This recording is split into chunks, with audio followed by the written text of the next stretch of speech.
Welcome to Sergeant Will's Old Time Radio. I hope you're enjoying your summer. I'll be sharing some of my favorite radio episodes on the anniversary of their original broadcast in June. Summer is a time for road trips. We'll start with The Hitch-Hiker by Mercury Summer Theater, broadcast June 21st, 1946, written by Lucille Fletcher and starring Orson Welles. The story was also adapted into a great Twilight Zone episode. Check it out. A man is haunted on a road trip by a mysterious hitchhiking ghost following him across the country. What does the Phantom want? Next up is The Whole Town is Sleeping by Suspense, originally broadcast June 14th, 1955. It's a warm summer night in Illinois. There is a serial killer stalking women in the forest around the ravine and putting the whole community on edge. A scared woman walks home alone from the movie theater after midnight with the killer on the hunt. Then it's on to the night beat. Sanctuary was broadcast June 22nd, 1951, and stars Frank Lovejoy. Reporter Randy Stone goes to St. Francis Catholic Church in Chicago this week. There's an agitated man up in the bell tower who pushes a priest down the stairs and holds a missing 5-year-old boy out the belfry. The Chicago police respond with a hostage negotiator and make a dangerous plan to end things with a sniper. A psychiatrist suggests taking the pressure off the insane man to allow for a more peaceful conclusion through Sanctuary. We will close with one of my favorite episodes from the CBS Radio Mystery Theater, originally broadcast on Chicago's WBBM News Radio 78. Escape, Escape was broadcast June 24th, 1974. Fugitives from an army prison escape into the swampy woods of Louisiana. They stumble across a remote cottage and seek shelter from a storm. The intruders attempt to rob the old lady and end up killing her favorite cat. Smoke from a magic powder and a bubbling cauldron fill the air along with the curse. The house belongs to a witch. Granny Good ensures there will be no escape. Let's have a listen.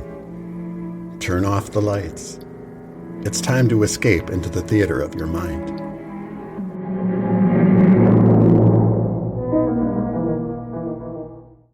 Good evening. This is Orson Welles, your producer of a special series of broadcasts presented by the makers of Pabst Blue Ribbon, the Mercury Summer Theater of the Air.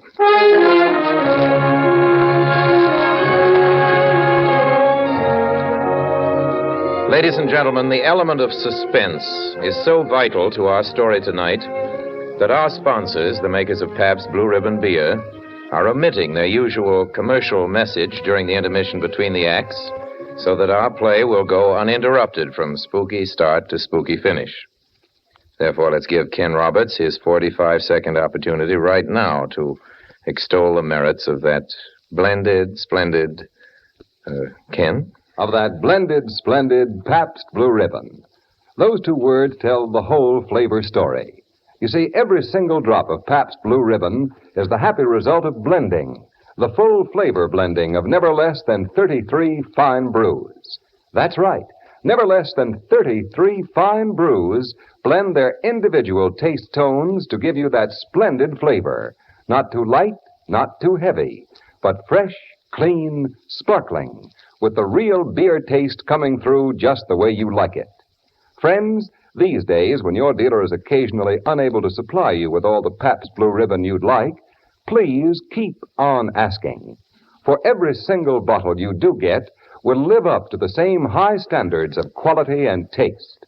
Yes, every bottle will be, as always, blended, splendid Pabst Blue Ribbon. And now, Mr. Welles. We of the Mercury reckon that a story doesn't have to appeal to the heart, it can also appeal to the spine. Sometimes you want your heart to be warm, sometimes you want your spine to tingle. Well, the tingling, it's to be hoped, will be quite audible as you listen tonight to a classic among radio thrillers. Its author is one of the most gifted of all the writers who've ever worked for this medium, Lucille Fletcher, who wrote the greatest single radio script ever written, Sorry, Wrong Number. The title of this, her terrifying little tale of Gru for this evening, is another spine-tingler by name, The Hitch-Hiker.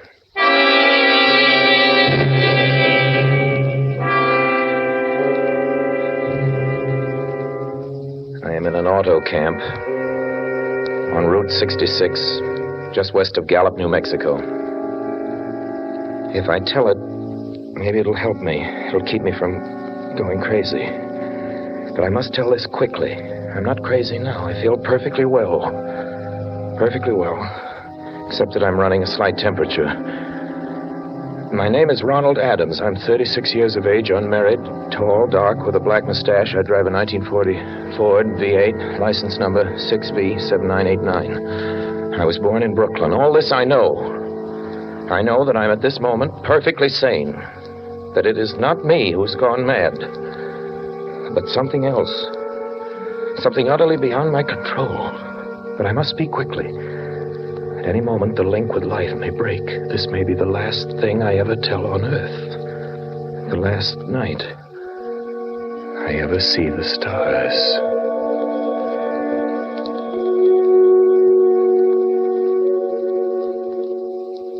Six days ago, I left Brooklyn to drive to California.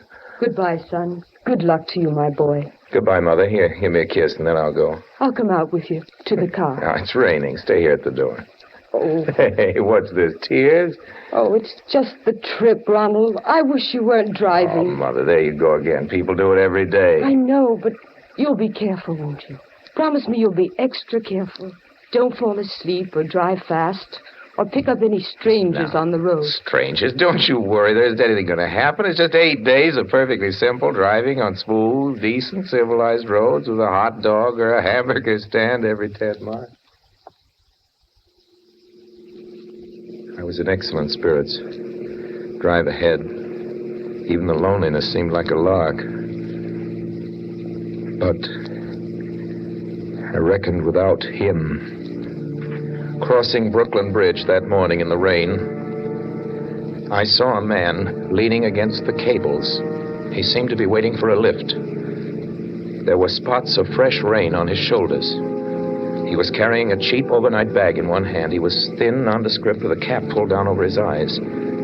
He stepped off the walk, and if I hadn't swerved, I'd have hit him. I almost did.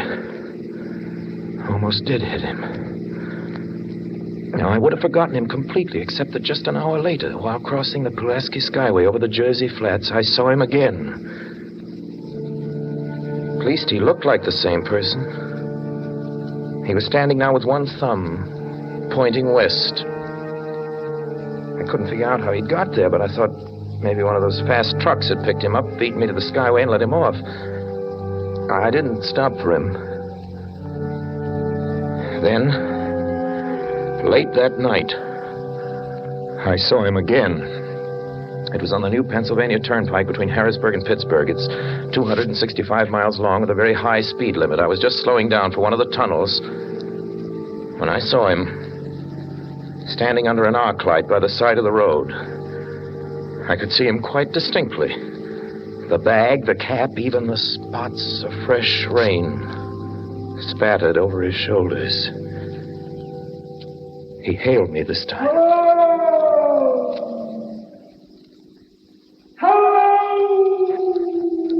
I stepped on the gas like a shot. That's lonely country through the Alleghenies, and I had no intention of stopping.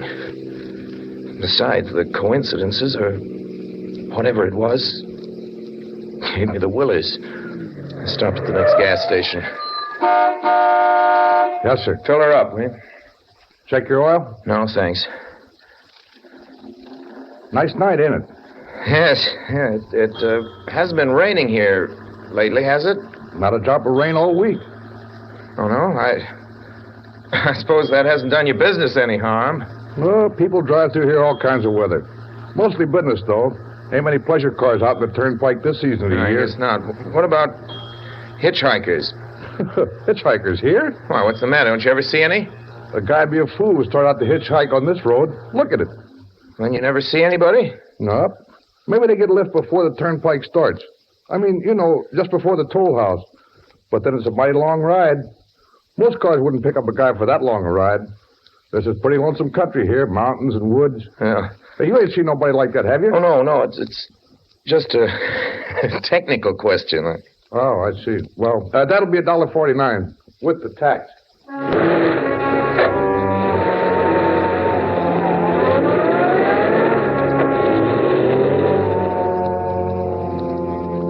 The thing gradually passed from my mind as coincidence. I had a good night's sleep in Pittsburgh. I didn't think about the man all next day until just outside of Zanesville, Ohio. I saw him again. It was a bright, sunshiny afternoon. The peaceful Ohio fields, brown with the autumn stubble, lay dreaming in the golden light.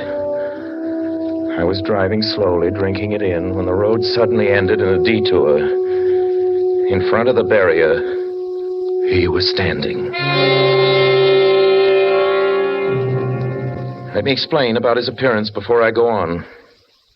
I repeat, there was nothing sinister about him. He was as drab as a mud fence, nor was his attitude menacing. He merely stood there, waiting, almost drooping a little, the cheap overnight bag in his hand.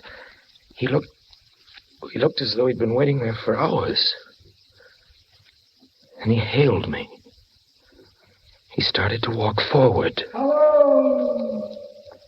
Hello! I'd stopped the car, of course, for the detour. For a few minutes, I couldn't seem to find the new road. I realized he must be thinking that I'd stopped for him. Hello! No, I'm... Not just now. I'm sorry. Going to California? No, not today. The other way. I'm going to New York. Sorry.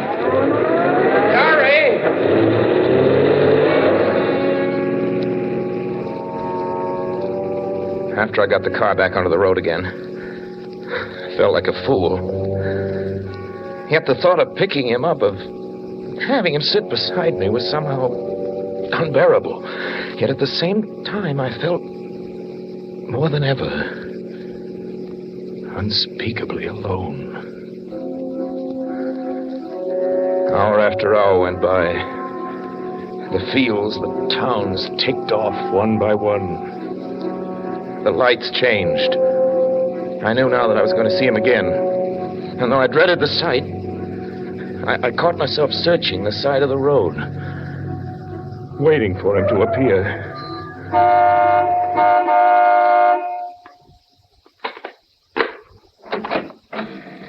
Yep. What is it? What you want? You sell sandwiches and pop here, don't you? Yep, we do. In the daytime. But it close up for the night. I know, but I was wondering if you could possibly may have a cup of coffee. Black coffee. Not at this time of night, mister. My wife's a cooking. She's in bed. Well, now, listen, just a minute ago, there was a man standing here, right beside here, and he was a suspicious-looking man. Henry? Who is it, Henry? It's nobody, Mother. Just a fella thinks he wants a cup of coffee. Go back into bed. I don't mean to disturb you, but you see, I was driving along when I just happened to look, and there he was. What was he doing? Nothing. You've been hitting a bottle. That's what's the matter with you. You got nothing better than do than wake decent folk out of their hard-earned sleep. Now get going. Go on. But he looked as though he was going to rob you. I ain't got nothing in this stand to lose. Now on your way before I call out Sheriff Oakes.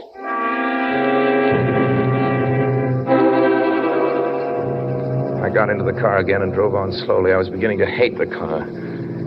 If I could have found a place to stop to rest a little, but I was in the Ozark Mountains of Missouri now. Few resort places there were closed. I had seen him at that roadside stand. I knew I'd see him again. Maybe at the next turn of the road. I knew that when I saw him next, I'd run him down.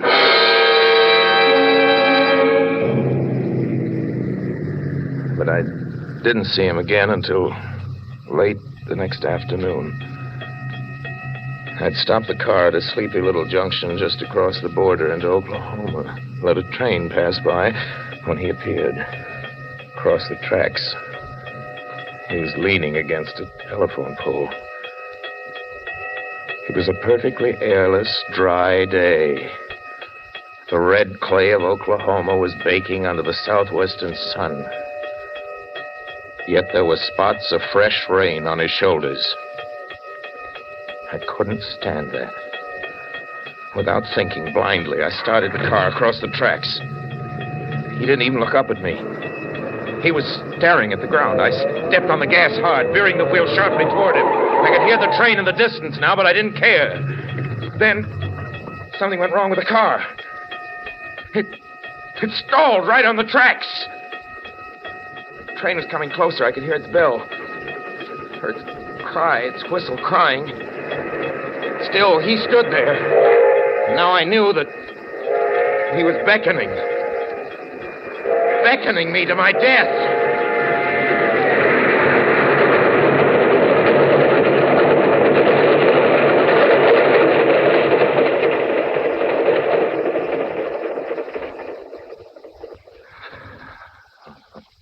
Well, I frustrated him that time. The starter had worked at last. I managed to back up, but after the train had passed, he was gone. I was all alone in the hot, dry afternoon.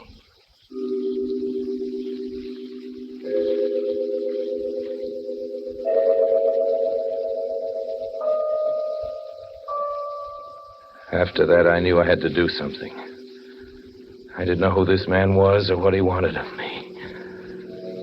I only knew that from now on, I mustn't let myself be alone on the road for 1 minute. Hello there. Hello. Like a ride? What do you think?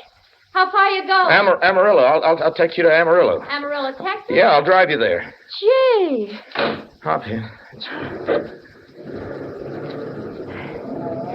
Mind if I take off my shoes? My dog's a killer. No, go right ahead. Oh, gee, what a break this is. Swell car and a decent guy. Driving all the way to Amarillo. All I've been getting so far is trucks. You hitchhike much? Sure. Only it's tough sometimes in these great open spaces to get the break. Yeah, I think it would be, but I'll bet, though, if you got a good pickup and a fast car, you could get to places faster than, well, say another person in another car. I don't get you. Well, you take me, for instance. Suppose I'm driving across the country at a nice, steady clip of about 45 miles an hour. Couldn't a girl like you just standing beside the road, waiting for lifts, beat me to town after town, provided she got picked up every time in a car that was doing 65 or 70 miles an hour? I don't know. Maybe she could, maybe she couldn't. What difference does it make? Oh, no difference. It just... Crazy idea I had sitting here in the car. Oh, imagine spending your time in a swell car thinking of things like that. What would you do instead? What would I do? If I was a good-looking fellow like yourself? Well, I'd just enjoy myself. Every minute of the time. I'd sit back and relax. If I saw a good-looking girl along the side of the road... Hey! Did you see him, too? See who? That man standing beside the barbed wire fence. I didn't see anybody. Right there. There was nothing, just a barbed wire fence. What did you think he was doing, trying to run into that barbed wire fence? There was a man there, I tell you. A thin, gray man with an overnight bag in his hand. I was trying to run him down. Run him down? You mean kill him? I'm trying to get rid of him. Or at least prove that he's real. But you say you didn't see him back there. You sure? I didn't see a soul. As far as that's concerned... Well, watch for him. Watch for him the next time. Then keep watching. Keep your eyes peeled on the road. He'll turn up again. Maybe any minute now. There! Look there! Hey, how's this door work? I'm getting out of here. Did you see him that time? Did you see him? No, I didn't see him that time. And personally, mister, I don't expect never to see him. All I want to do is go on living. And I don't see how I will very long driving with you. I'm sorry. I don't know what came over me. Please, don't go. So if you'll excuse Please, me, you can't mister. go. Listen, how'd you like to go to California? I'll drive you all the way to California. Pink elephants all the way? No, thanks. Listen, please, just 1 minute. You know what I think you need, big boy? Not a girlfriend, just a good dose of sleep. There, I got it now. No. No, you can't go. Leave your hands off of me, do you hear? Leave your hands Come back here, please. Come back.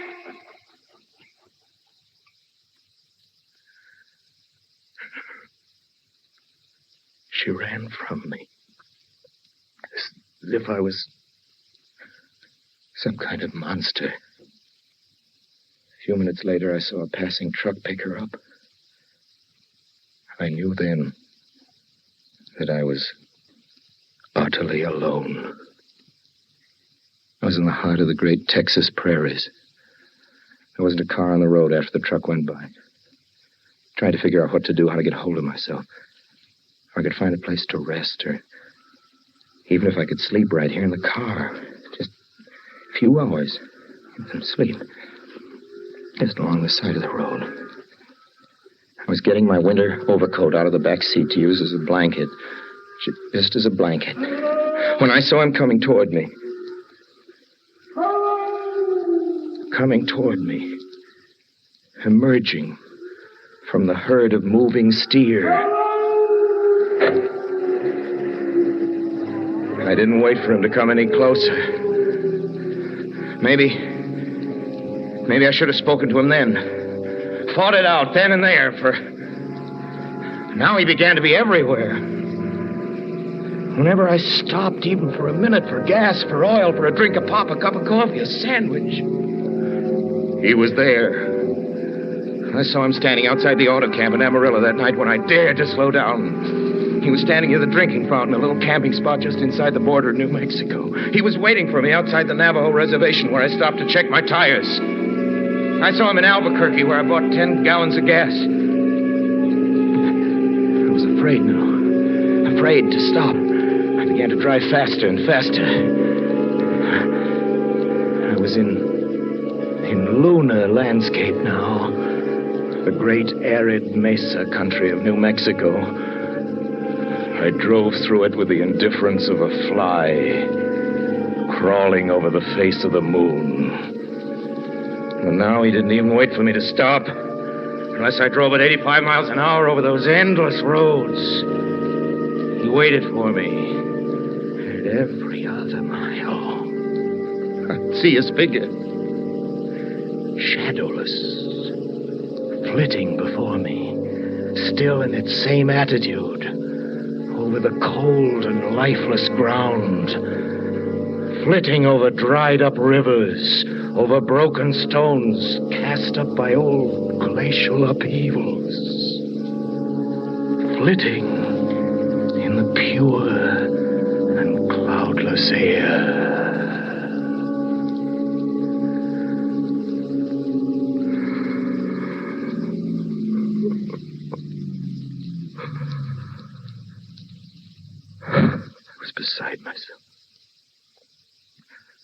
Beside myself when I finally reached Gallup, New Mexico this morning. There's an auto camp here. It's cold. Almost deserted this time of year. I went inside and asked if there was a telephone. I had the feeling that if I could speak to somebody familiar, somebody that I loved, I could pull myself together. Number, please. Long distance.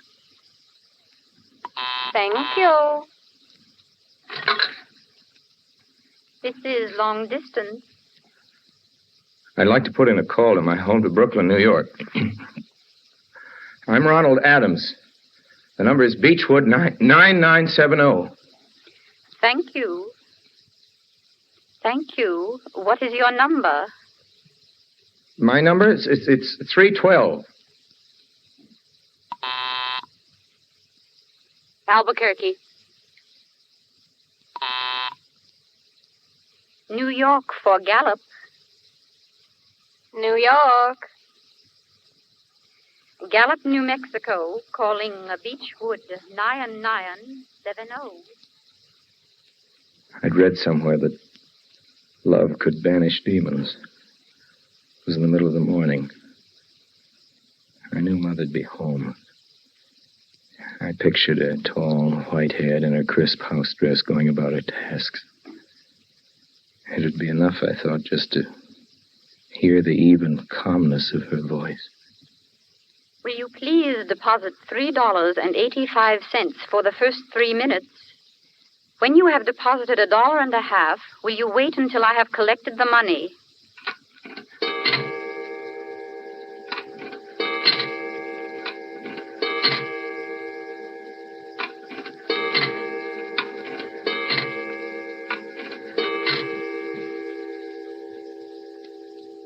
All right. Deposit another $1.50.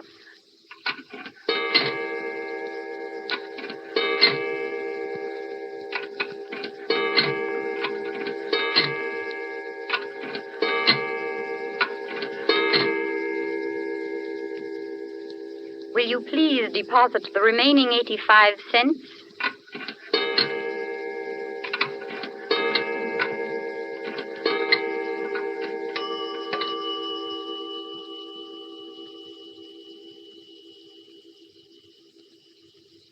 Ready with Brooklyn. Go ahead, please. Hello? Mrs. Adams' residence. Hello? Hello, Mother? This is Mrs. Adams' residence. Who is it you wish to speak to, What? please? Who is this? This is Mrs. Whitney. Mrs. Whitney? I don't know any Mrs. Whitney. Is this Beechwood 9970? Yes. Where's my mother? Where's Mrs. Adams? Mrs. Adams is not at home. She's still in the hospital.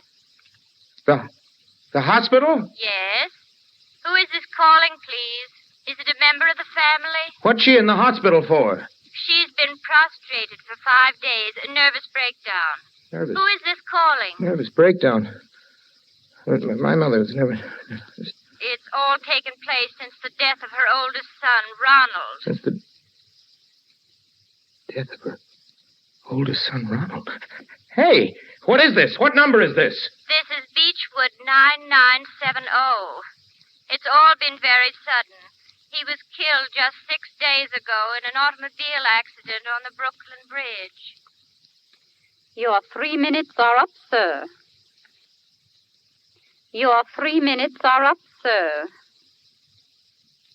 Your 3 minutes are up, sir. Sir, your 3 minutes are up. Your 3 minutes are up, sir. And so, I'm sitting here in this deserted auto camp in Gallup, New Mexico. And so I'm trying to think. I'm trying to get a hold of myself.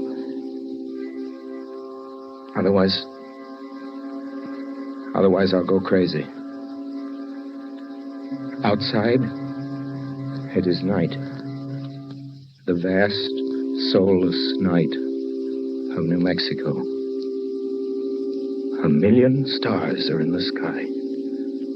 Ahead of me stretch 1,000 miles of empty mesa and mountains, prairies, desert. Somewhere among them, he is waiting for me.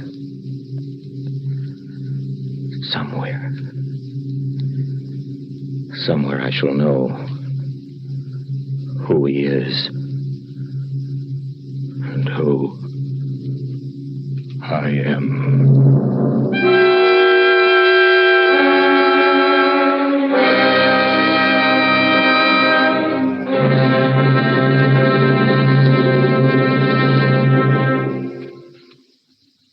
Orson Welles will be back in just a few seconds to tell you about next week's production of the Mercury Summer Theater.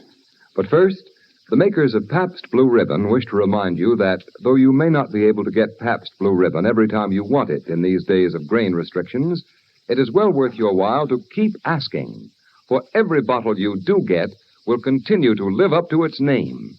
And speaking of grain restrictions, not a single grain of wheat is being used in the brewing of beer and ale. And the grains that are being used by breweries are not the grains wanted for famine relief.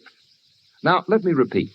When you do get Pabst Blue Ribbon, you can be sure this truly great beer will be, as always, the happy blending of never less than 33 fine brews. As always, blended, splendid Pabst Blue Ribbon.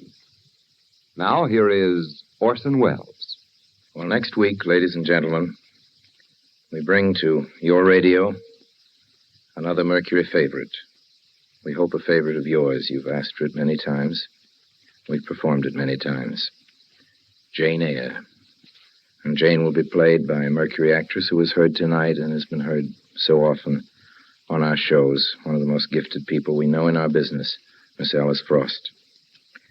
Jane Eyre, then, with Alice Frost and your obedient servant. That's the same time next week, same station. Please join us. Until then, speaking for my sponsors, the makers of Pabst Blue Ribbon Beer, for all of us on the Mercury Theater, including Bernard Herrmann, who wrote and conducted the music on this program, I remain, as always, obediently yours.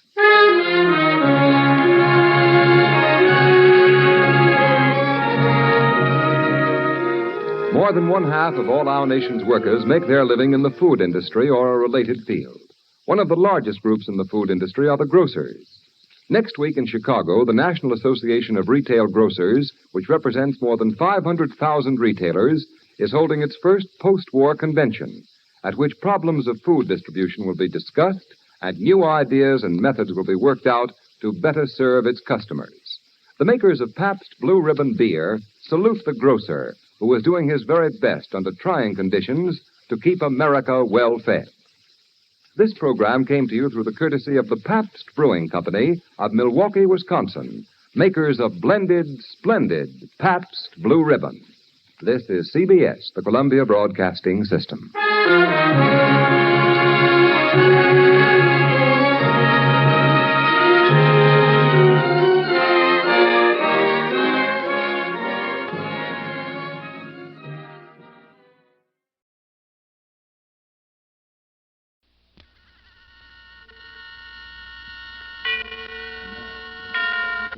And now, tonight's presentation of radio's outstanding theater of thrills, Suspense. Tonight, the story of terror in the streets. We call it The Whole Town Sleeping. So now, starring Miss Jeanette Nolan, here is tonight's suspense play written by Ray Bradbury, The Whole Town Sleeping.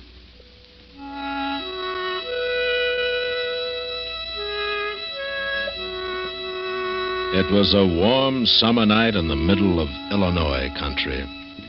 The little town was deep, far away from everything, kept to itself by a river and a forest and a ravine. In the town, the sidewalks were still scorched.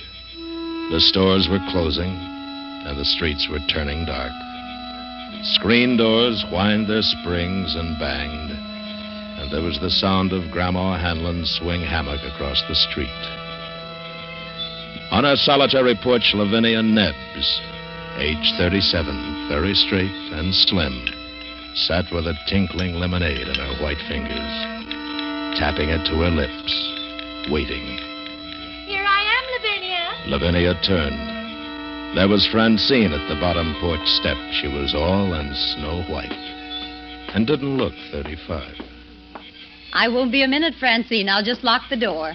All right. Oh, I do like your dress, dear. Why, thank you, dear. You look so well in that color. I'm afraid I could never wear it. It makes me look sallow. No, it doesn't. I'm sure not. Of course, I've always loved you in white. Evening, ladies. Good evening, Mrs. Hanlon. Good evening. Where are you ladies going all dressed up so pretty? To the Majestic Theater, Mrs. Hanlon. Robert Mitchum's playing and Not as a Stranger. Won't catch me out on a night like this. Not with the lonely one strangling women. Lock myself in with my gun. That's what I'm going to do. I wouldn't worry, Mrs. Hanlon. What about Eliza Ramsell? You think she's not worrying? Lock myself in with my gun. That's what you ladies should do. So silly. Silly old woman. Lavinia, you You don't believe all that gossip about the lonely one, do you? A lot of silly old women who haven't got anything better to do than talk. Well, just the same, Hattie McDullis was killed a month ago and Roberta Ferry the month before. And now Eliza Ramsell disappearing. Eliza Ramsell walked off with a traveling man, I bet. But the others, strangled. Oh, Francine. They reached the edge of the ravine that cut the town in two. Stood there. Behind them were the lighted houses. Ahead, deepness, moistness, fireflies, and dark. The ravine had to be crossed to reach the movies. Deep and black as it cut into the hills. Then a creaking bridge to cross over the stream. Then 113 steps up the steep and brambled bank to the other side. The lady stood there, looking down. It won't be me coming back tonight, Lavinia. It'll be you. Oh, I'd never walk there alone at night. Never. Bosh. Well, you can say bosh. But it'll be you alone on the path, not me. Oh, Lavinia, I do wish you didn't live on this side. Don't you get lonely living by yourself in that house? Old maid loved to live alone. Come on, we'll take the shortcut. I'm afraid. Oh, come on, don't be so silly. I'll hold your hand. Lavinia, cool as mint ice cream, took the other woman's arm and led her down the dark, winding path into cricket warmth and frog sound and mosquito-delicate silence. Oh, let's run, Lavinia, please. No. Why should we? If Lavinia hadn't turned her head just then, she wouldn't have seen it. But she did turn her head, and it was there, back among a clump of bushes, half hidden, but laid out as if she had put herself there to enjoy the soft stars, lay Eliza Ramsell, her face moon-freckled, her eyes like white marble. Then Francine saw it, too, and the women stood on the path for a frozen second, not believing what they saw.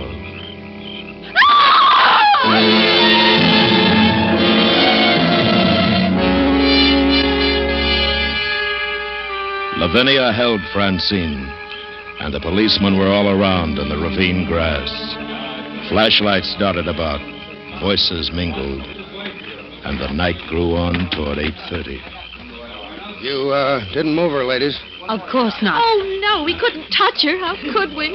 And there was nobody? You didn't hear anything? Sounds, anything unusual? No, nothing. It's the lonely one, isn't it? He did it, didn't he? Couldn't say, ma'am. We knew her, you know. She was a friend of ours. Oh, I'm sorry. Well, I'll have one of my men walk you across the ravine. That won't be necessary. Thank you very much. We'll be all right. Oh, Lavinia. Come along, dear. And they crossed the ravine, each with her own thoughts, fears. And the creek waters under the bridge whispered, "I'm the lonely one. I'm the lonely one. I kill people." Then they were at the top of the stairs and bathed in safe light from the street lamp. I've never seen a dead person before. It's only a little after 8:30. We'll pick up Helen and get on to the show. The show? Oh, Lavinia, you don't mean it. Of course I do. We've got to forget this. It's not good to remember. But Eliza's back there. We need to laugh. We've got to pretend that nothing happened. But she was our friend. We can't help her. There's no good brooding about it. I'm going to get it out of my mind, and you should too. Now, if we hurry, we won't miss too much.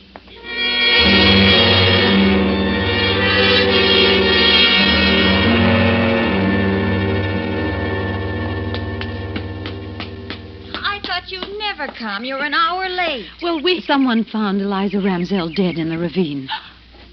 Oh, no. Eliza. Who found her? Oh, we don't know. Oh, how awful. Did you see her? Was it terrible? Let's not talk about it. Oh, I really think I should lock myself in my house. I don't think we'd better go tonight. Of course we will. It's the last showing today. Besides, the lonely one can't kill 3 ladies. There's safety in numbers. Anyway, it's too soon. The murders come a month separated. Come along, Helen. Well, I'll get a sweater. You wait for me. Why didn't you tell her about us finding Eliza? Why upset her? Time enough tomorrow.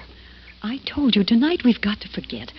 We're going to the show, and let's not talk about it anymore. Enough's enough.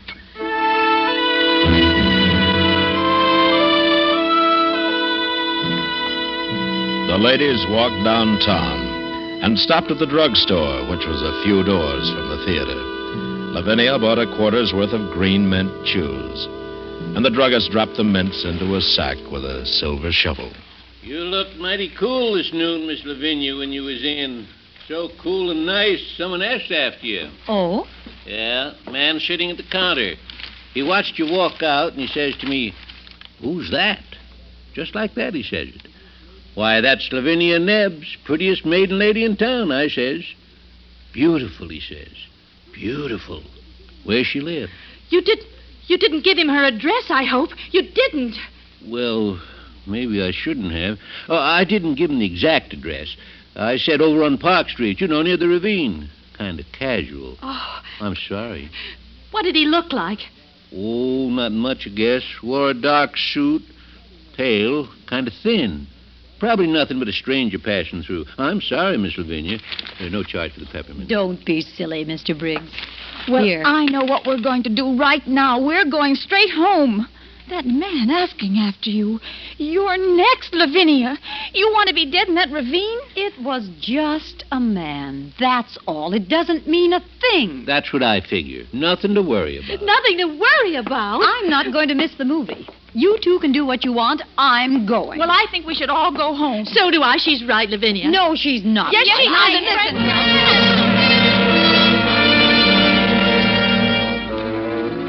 They argued for 5 minutes, then the three of them went to the theater.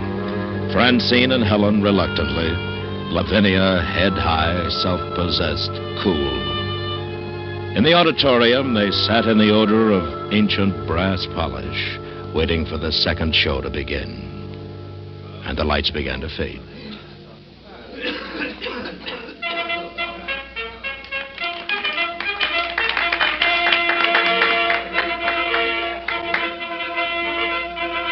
Lavinia. What? As we came in, a man in a dark suit followed us. He was thin, and I think he had a pale face. He just came in, and he's sitting behind us. What? Oh, Helen. What man? Man behind us. It's the one Mr. Briggs said was in the drugstore behind us now. Oh, I'm calling the manager. It's him. Oh, stop the movie. Stop it. Put on the lights. It's the murderer, the lonely one. He's here. Put on the lights. Lights!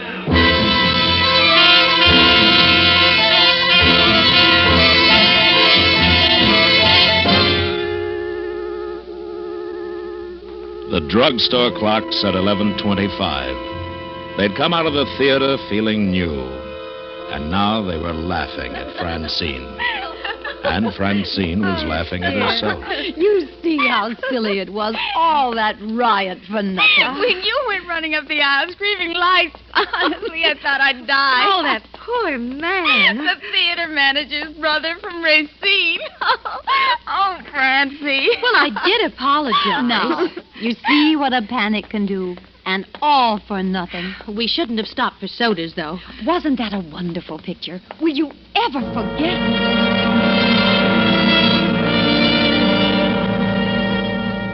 The streets were clean and empty. Not a car or a truck or a person was in sight. The ladies walked under a flickering neon sign, buzzing like a dying insect. The sounds of their heels sharp on the baked pavement. First, we'll walk you home, Francine. Oh, no, I'll walk you home. If you walked me home, you'd have to come back across the ravine alone. I know you. If a leaf even fell on you, you'd drop dead. Well, I could stay the night at your house. No, it's all settled. First, I'll take you home, and then Helen.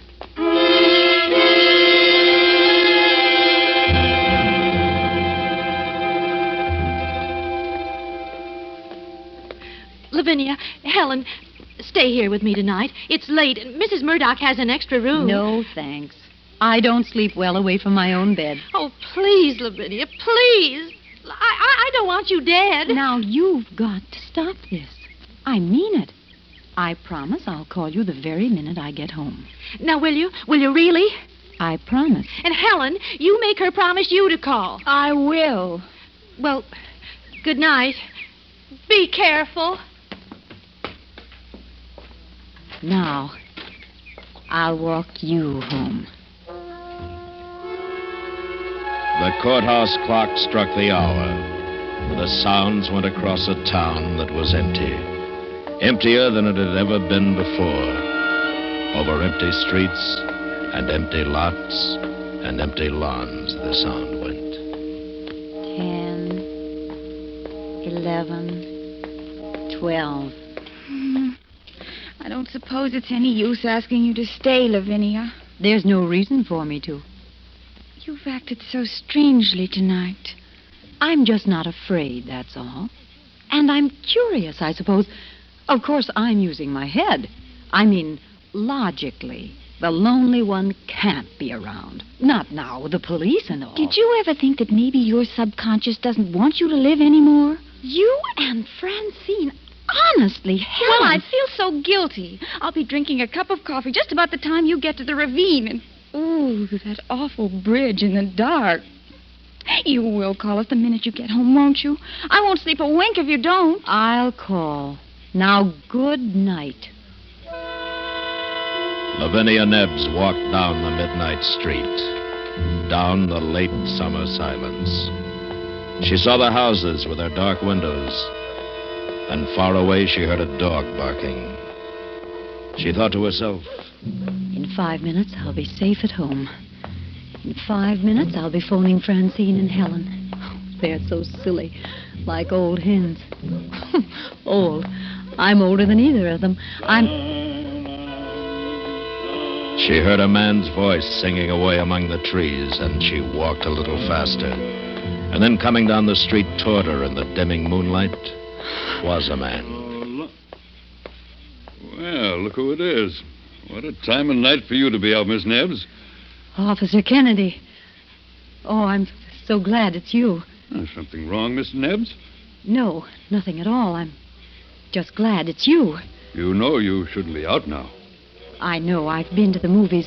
It is late. Yeah, come on. I better see you home. Oh, no. I can make it fine. Yeah, moon's going behind the trees. Be pretty dark. I'm not afraid of the dark, Mr. Kennedy. You sure you'll be all right? Quite sure. All right, Thank tell you what. I'll wait here till you cross. If you need help, just give a yell and I'll come running. I'll check by your house later on my way back. Thank you. Good night. Good night. As she walked away, she thought, I won't walk in the ravine with any man. How do I know who the lonely one is? No, thank you. Then the ravine. She stood on top of the 113 steps, down the steep brambled bank that led across the creaking bridge 100 yards and up through the black hills to Park Street. 3 minutes from now, I'll be putting my key in the house door. Nothing can happen. Nothing. She started down the dark green steps into the deep ravine night. 5, 6, 7, 8, 9. The ravine was deep, 11.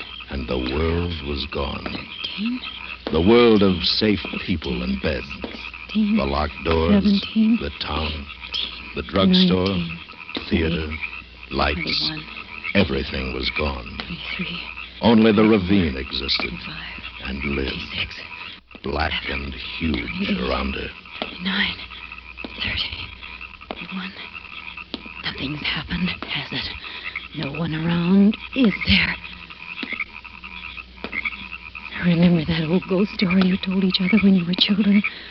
About the dark man coming into your house and you upstairs in bed. And now he's at the first step coming up to your room.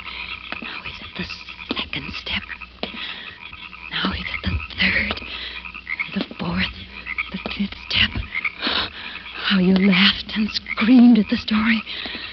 Now the horrid man is at the 12th step, opening your door. Now he's standing by your bed. Ah! What the... There at the bottom of the steps. A man under the light. No. He's gone. He was waiting there. Oh, but there's nothing. It's empty. There's nothing. Nothing on the bridge. Fool. It's that story I told myself. How silly. Shall I call Mr. Kennedy? Did he hear me scream? Or did I scream? Maybe I only thought I did. Then he didn't hear me at all. I'll go back up. Go to Helen's and sleep there tonight. No. It's nearer home now. Don't be silly. Wait.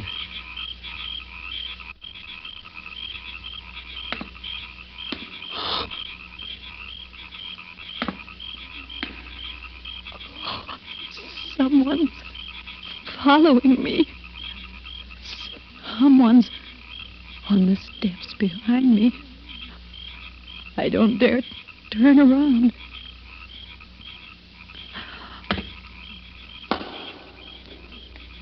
Every time I take a step, he takes one.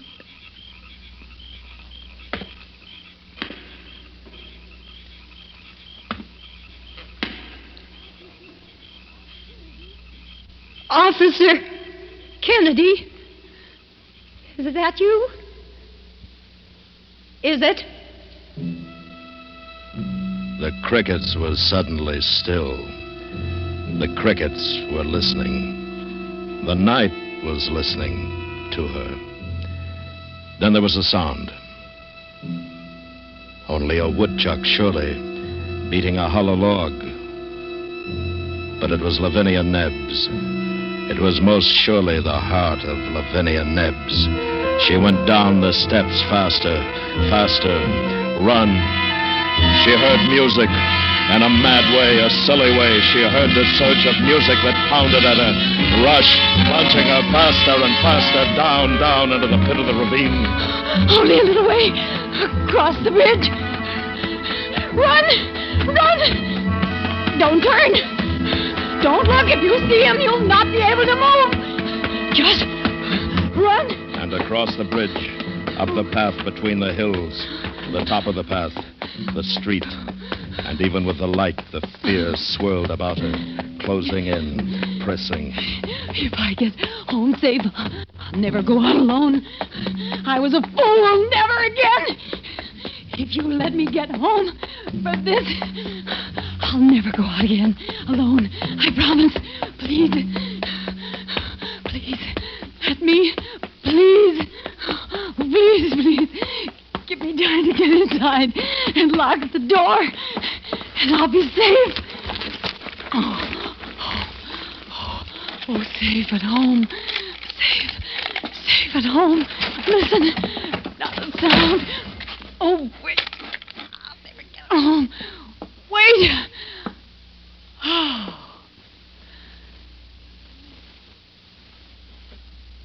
The window.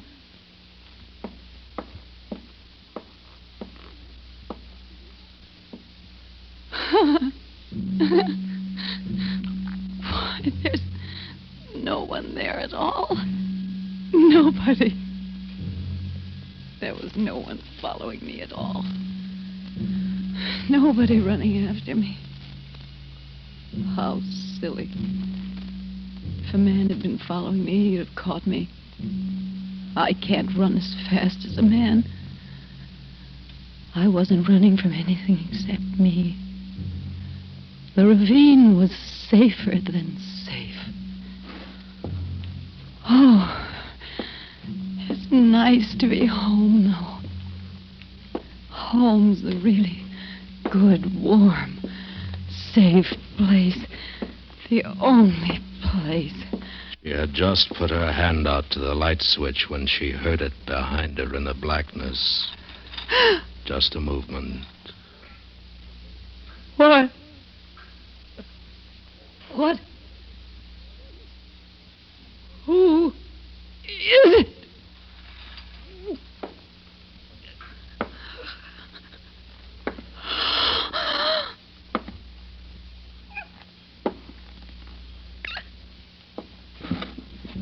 Beautiful.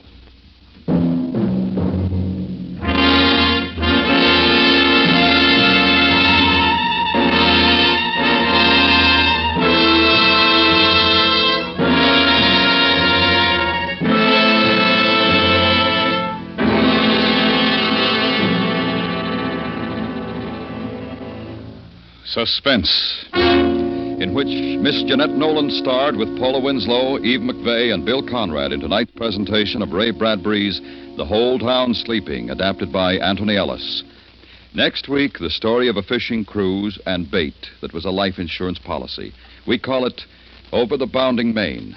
That's next week on Suspense. Suspense is produced and directed by Anthony Ellis. The music was composed by Lucian Marlowick and conducted by Wilbur Hatch. Featured in the cast were Tom McKee, Florence Walcott, Tom Brown, and Will Wright. Thursday nights, The Whistler brings mystery on the CBS Radio Network.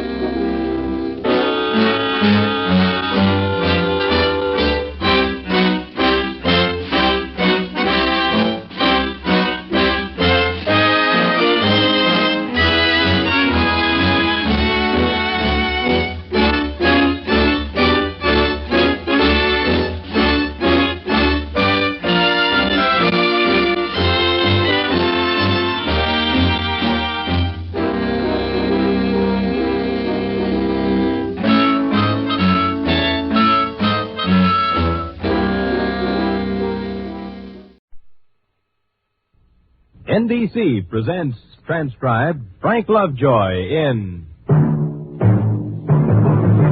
Night Beat.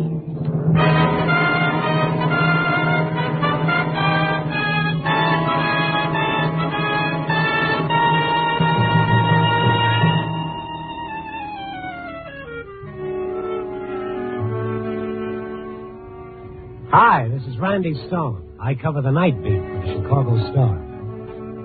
You never know when there's magic in a story. I mean the magic that takes a routine yarn and suddenly electrifies the whole country, giving the good people an emotional bath. You take the story of Jody Levering, age 5, going on 6. At noon Sunday, the lost boy report came in, just one of 40 or 50 on a normal day.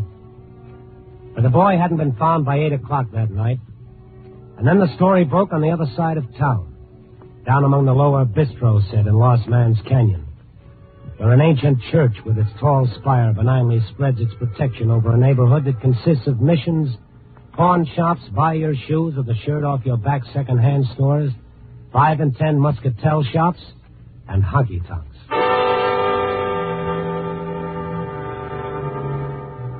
Jody Levering, 5 going on 6, missing. And in the church, Father Clary was preparing for evening prayers. Miss Gately, the organist, was at the organ when the old caretaker wandered through the vestibule.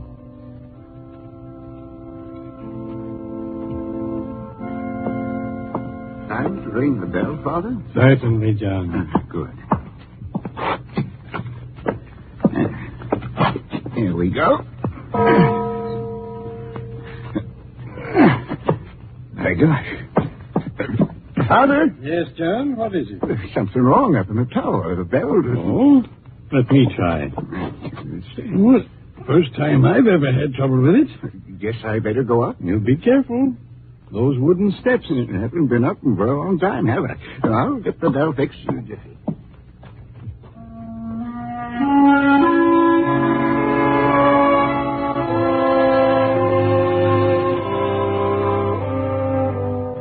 It was a friendly sort of church over 60 years old, with the kind of stained glass windows and rows of worn benches you rarely see anymore. The organ was on the right side of the altar, And behind it was a door that opened onto the rickety wooden stairs leading up 65 feet to the belfry. Father Clary stood at the bottom of the circular stairway and peered up into the darkness of the bell tower as John, puffing and sighing, reached the top. And suddenly...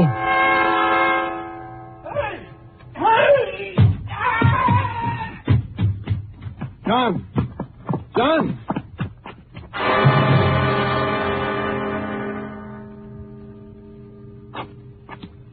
John, are you all right? I told you to be careful. Bush. What? Stay out! Stay out! Who is he? Who's up there? Stay away, you hear? If you even try to come near me, I'll kill the boy.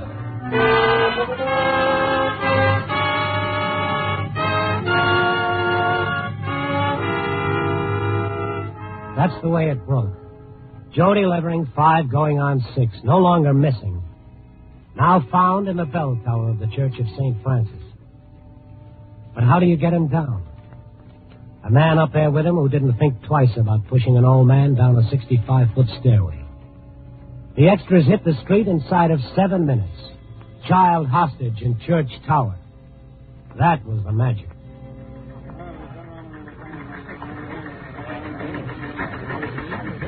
It went over the wire services. Inside of 12 minutes, it had spread from the Atlantic to the Pacific, from Mexico to Canada. And before the extras had hit the street, the people of the night had drifted out of the bars, the muscatel shops, the tattoo emporiums, and dark doorways. And they'd congregated on the sidewalks and flowed over into the street, their necks craned upward, up to the belfry of the old church. The police threw a cordon around the church, and the fire department was there with ladders and nets, equipment for catching a falling body. You know who the man is, Brandy? No, not yet. What did he come here for? It'll be interesting to find out. Sterling! Lieutenant Sterling! Hey, yeah, what is it, Storm? Anything I can do? Yeah, keep out of the way. Who is it up there? How do I know? Look, don't get underfoot. This is tough. Get that mic around the front, Sergeant. I want the loudspeaker set over here. He can't last up there. No, neither can the boy. Yeah, it's just a question of hanging around until something happens. Cut and dry. They'll toss us some tear gas and we'll be all over it. If you were up there, what would you use to protect yourself? The boy. Yeah, the boy. But the guy's a sucker. He can't get away with it. Well, sure he can't, but what about the boy? Police can't do anything if it'll hurt that kid. That killer's got more protection up there than an armory would give him. This is the police. Hello up there. You have no way out. You might as well come down peacefully. Give up the child. You're entirely surrounded. There's no way out for you. Lord! Lord! Here he is! He's alive! Go get it! He was holding the boy out of the tiny window up at the top of the tower. And suddenly, no one was breathing. No one in that whole crowd all around me. The child dangling in space 65 feet from the ground. But if you come near me, I'll stop you. If you do anything at all. He pulled the boy back into the tower. Everybody began to breathe again, a little shocked, a little thrilled, too. Oh, what a picture that would make, huh, Stone? You know where I can get some binoculars, Harry? Huh? Binoculars? Yeah, I might be able to see into the window of that tower from the top of that building down the street. Hey, that's right. It is about the same height. It'd help if we knew what he was doing. Binoculars. Yeah, Beckett, tough color. Can you reach him? I'll give him a buzz. If you'll come down, it'll save us all a lot of time and trouble. Do you hear me up there? Keep the monk alive. Won't do any good now. Maybe later. Connors. Yes, sir. Get those searchlights on. Yes, sir. Light 'em. Hey, Lieutenant, if we could get a tear gas bomb in that window, I got a pretty good throwing arm. Even if you were Grover Cleveland Alexander, what have you missed?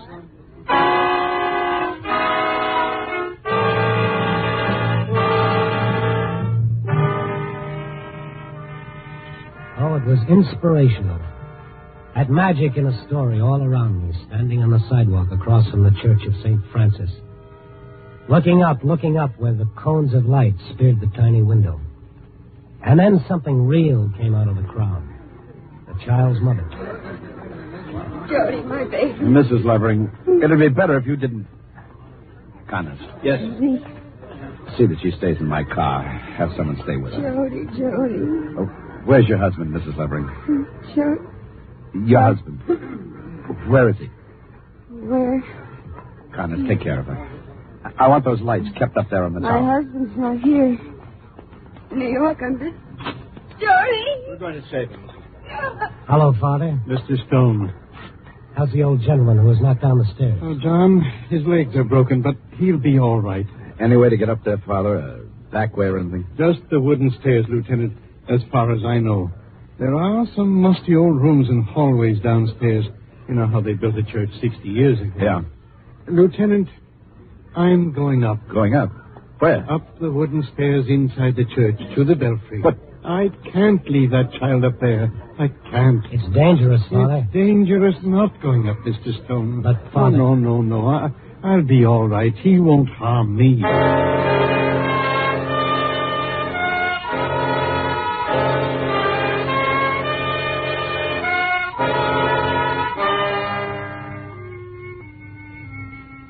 Father Clary went back inside the church, and I followed him. He went down the long aisle, past the organ, and through the door.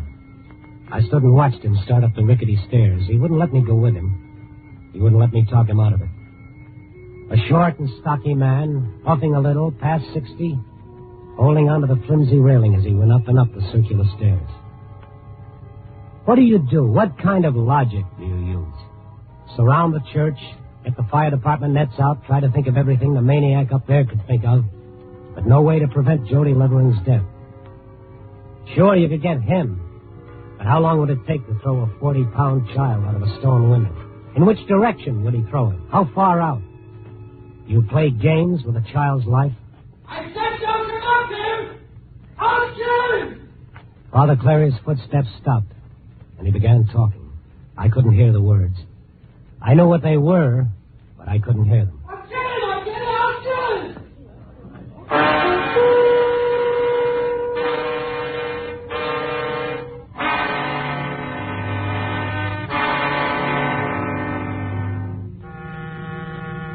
I didn't have to go outside to know what was happening. Holding him out the window, threatening to throw the child.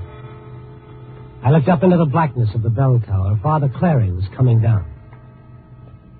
And at the bottom, my reporter friend had a cameraman ready to get some pictures of Father Clary. Take it from that angle, Angie. Get a shot of Father Clary's face. Not missing any bets, huh, Harry? Oh, hello, Andy. I got those binoculars for you. Here he comes, Angie. You'll be tired. Get an angle on the face. I want his eyes. I want to see the defeat.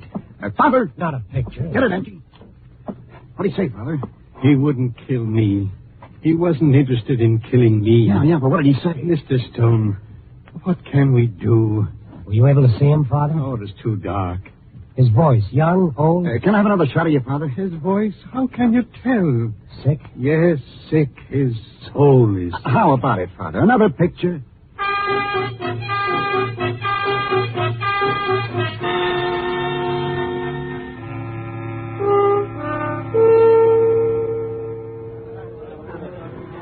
Outside the church in the street, the crowd kept growing, pushed back by the police.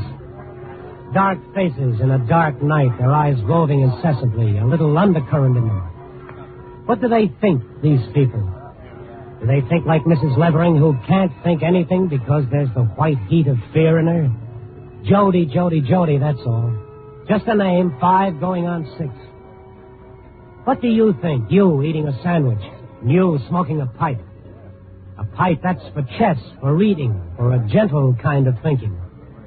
What's in your mind, stranger? What are you thinking about puffing your pipe? And you, lady, what's on your mind? Somebody climb around the other side and come in through the window. I don't understand why they don't do it. Absolutely right. I think you're all... Who stays out in the night? Who stays out and crowds the street and spills out into the gutter, rubbernecks to be in on the kill? It was easy to spot the people from the other side of town, the ones who didn't belong around this 2-bit burlesque free soup kitchen district.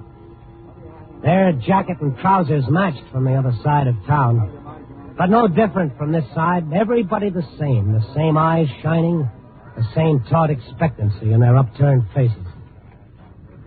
All right. What about it? We're going to use those binoculars? Mr. Stone. Yeah? Let's go. I'll tell the lieutenant. I'll meet you up in the room. Okay. Randy Stone? Yeah? My name's Ralph Benton, Mr. Stone. Oh? University of Chicago. I'm taking a Ph.D. in psychiatry. Oh, yeah. No, wait. Will you, look, this is what I'm studying. The psychology of that man up there. Oh, later on, no, son. Look, from the time they're children, patterns, behavior patterns, you can tell them. Sure, I'll see you. No, wait, look, I've got to tell somebody about it. About what? This is the time when something can be done. People aroused. Can be done about what? Well, that kind of a man, Mr. Stone, the psychopath. Uh-huh. Well, who does what about it? Well, the people have to do it. They're sick. That kind of person is just sick. You can help through your column. Yeah, well, it won't help right now up there. I'll see you later, Look, Mr. Stone, I've got a plan. That building on the next block, from the roof.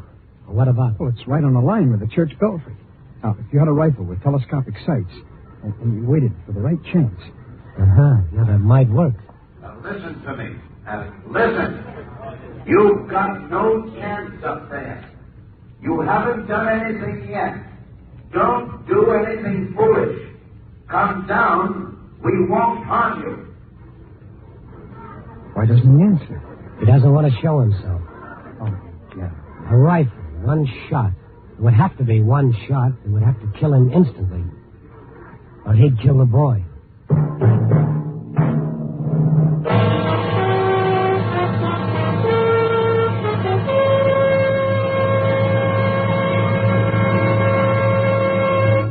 NBC is bringing you Night Beat, starring Frank Lovejoy as Randy Stone. It's the Silver Jubilee on NBC. We have three fellows we'd like you to meet. I'm speaking about Malone, Kane, and the man called X. Each is in the same business, and a dangerous business it is. Outthinking and many times outgunning national as well as international criminals. Make a listening reminder to hear The Amazing Mr. Malone and the Man Called X on Friday. And beginning Sunday, July 1st, Martin Kane, Private Eye.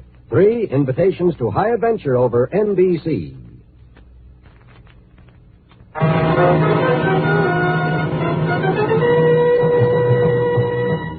And now back to Night Beat and Randy Stone. I told Lieutenant Sterling about the rifle and the binoculars, and he thought it might be a chance. Risky, because the first shot would have to be the only shot, but a chance. I went to a cigar store on the corner, into a phone booth, and dialed the Southside Hunting Club. I wanted Charlie Peterson, the national champion rifle marksman, and I was lucky. He was there in the club room. I told him what I wanted. Of course, Randy. I'll have to pick up my gun at the club downstairs in the shop. I left it for a minor adjustment on the sights. I'll meet you on the roof in 15 minutes.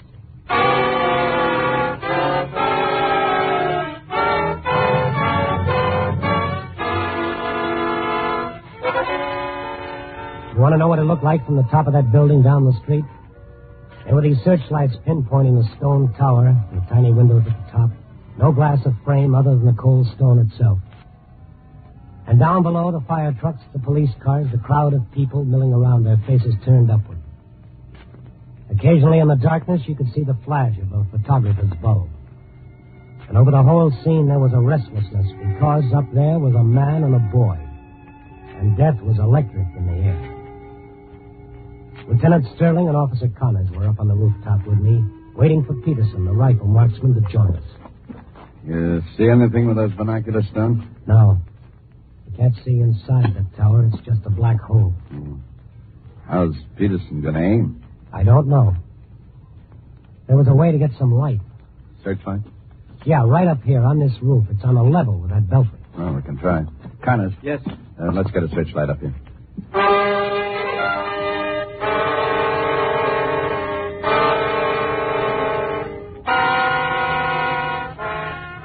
It wasn't as simple as it sounded.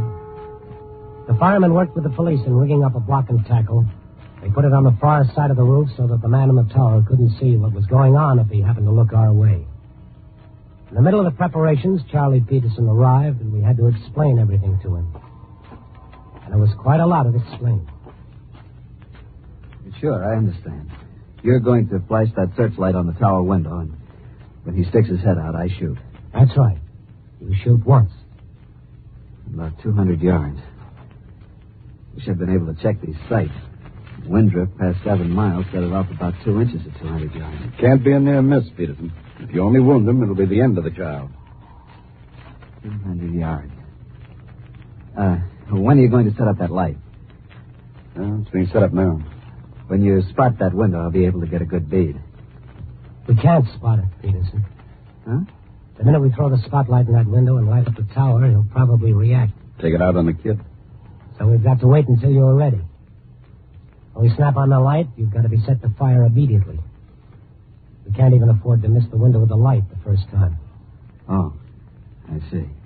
You understand it now? The rifle was in the shop. It's supposed to be true now. It was a 2-inch drift, but even a half-inch. Even a half-inch. How big is the heart? 2.5, 3 inches. 200 yards. Maybe I'd better use the kneeling position. Steady.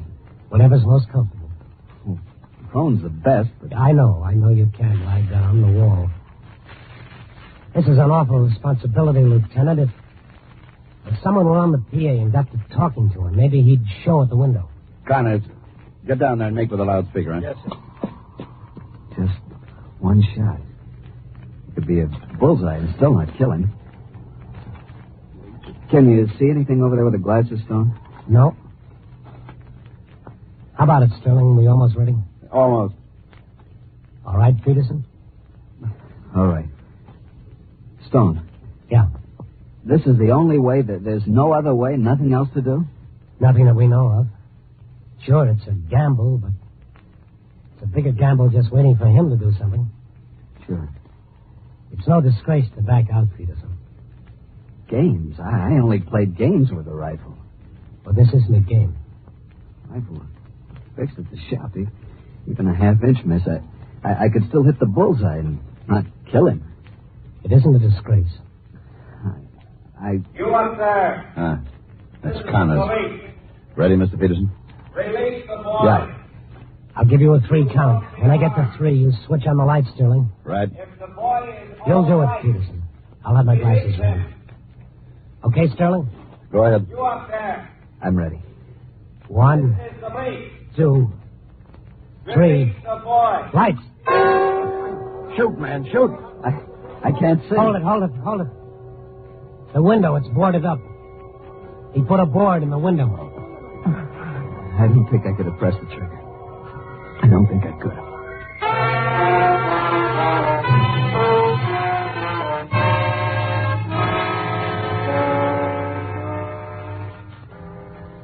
That was the end of the roof experiment. Peterson left, and Sterling and I went back down to the street. I started through the crowd, dark faces still upturned. And Sterling went back to the PA. Why don't they do something? I left Billy sitting in a booth, and I said I'd be right back, but I can't go back in. It just can't go away. Something might happen, and then I'll turn my back on it. You haven't killed anyone. You haven't done anything really wrong yet. Come down. Do you think You won't be hurt. You have our word. You won't be hurt. He's scared stiff up there. I remember one time I locked myself in the room when I was a kid, and my folks handed at the door. I couldn't move. I was so scared. Hello, Mr. Stone. Oh. Mr. Stone, do you remember the Hirons case? Well, they follow a pattern. This man broke into a house. He was caught. And to prevent himself being found out, he killed. Yeah, I remember. You were kind of young when it happened. 15, but I'm studying it now in class. This man loves it up there. All the fear in him, the hate for the world. He'll show him. He'll show him. What did you say your name is? Benton, Ralph Benton. I've got some theories. Okay. Maybe they're theories. What are they? He doesn't want to kill. He'll only do it if he's forced to. You've got to understand the ego. He feels as though the whole world's against him. He's got to prove himself. It starts out with bragging, and he feels sorry for himself. Nobody loves him. From infancy on, you can trace the pattern. When he's 7, 8, 10, 12, building all the time, going from stealing something because he's putting something over on the world. Not because he wants what he steals. You sound like a textbook. Well, I tell you, Mr. Stone, I've studied. I'm majoring in it. When you understand the psychology of that kind of man, you can find a way to overcome him. All right. What's your idea? Everybody leave him alone. Leave him alone? Yes. Simple, isn't it? You see, if everybody goes away, the limelight will disappear. He hears that voice on the loudspeaker, and it swells his ego. That's what he wants. He's saying to himself, it's me. It's me, all this fuss and bother. It's for me.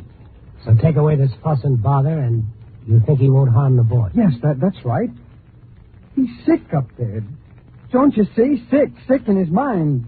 Insane. But the law doesn't say he's insane. The law says a person is insane when he can't tell right from wrong. But this man knows the difference between right and wrong, so the law says he's sane. All right, then what is he? Well, I say he's insane. He can tell right from wrong, but he can't control himself. He can't keep himself from doing wrong. Isn't that being sick, Mr. Stone? But why would this man take a young boy along with him? Well, maybe the boy saw him. You mean saw him stealing? Yes, that's right. Then what? Maybe he lived around that neighborhood, and the man would be exposed as a thief. So what does he do? He wants to protect himself. He doesn't want to kill the boy, but he doesn't want the boy to tell who broke into the house. So, well, what can he do? Well, let's push through here. I want to speak to Father Cleary. Don't you see? Don't you understand? He doesn't want to kill the boy, but all these people are forcing him into it. It's a challenge to his ego. They'll sit up then and take notice. So, look, why don't we leave him alone? Go away. Just everybody go away and take the sin of attraction away from him. And then... He doesn't want to kill? No. Sure of that? Sure. Here we are. Let's go inside.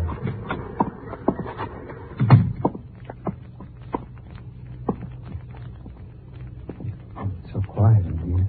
Yeah. Hello, Father. Is there anything new, Randy? Maybe. Let's go over there, Ralph. Yeah. Another element of the psychopath, Ralph, is that he likes to flirt with danger. Unless people know him as an individual, he doesn't get any pleasure out of being the center of attraction. Yes. Right here. First, you tell me a rifle shot is a good way to stop him.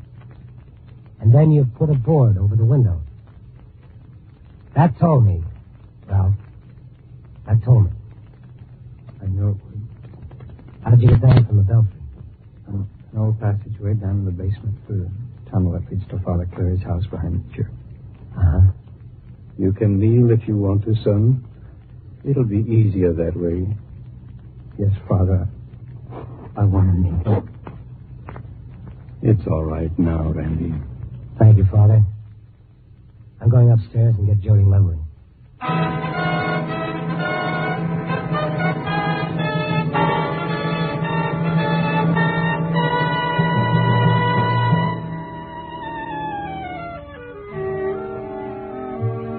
So it was sanctuary after all, wasn't it? Jody was unharmed. Frightened, though. It left a deeper scar on his mother and father. It left a scar on me, too. I wonder how many of those people out there on the street felt cheated. Nothing happened. Nothing. No murder. No killing. Nobody thrown out of the tower. All it was that somebody came to church for sanctuary. Yep. Copy, boy.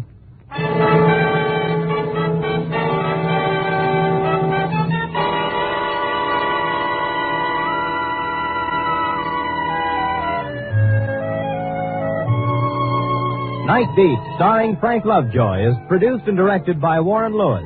Tonight's transcribed story was written by Celie Glester and Merwin Gerard, with music by Robert Armbruster. The part of Benton was played by Stacey Harris. Others in tonight's cast were Joan Banks, Norman Field, John Stevenson, Harry Bartell, Jack Crucian, and Ted DeCorsia. Frank Lovejoy can currently be seen co-starring with Joan Crawford and Robert Young in Warner Brothers' Goodbye, My Fancy.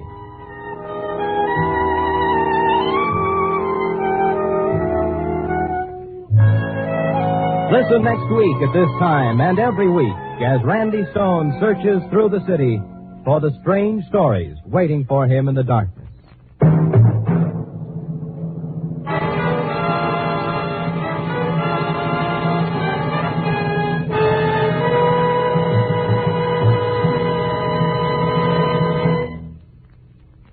Night Beat came to you from Hollywood.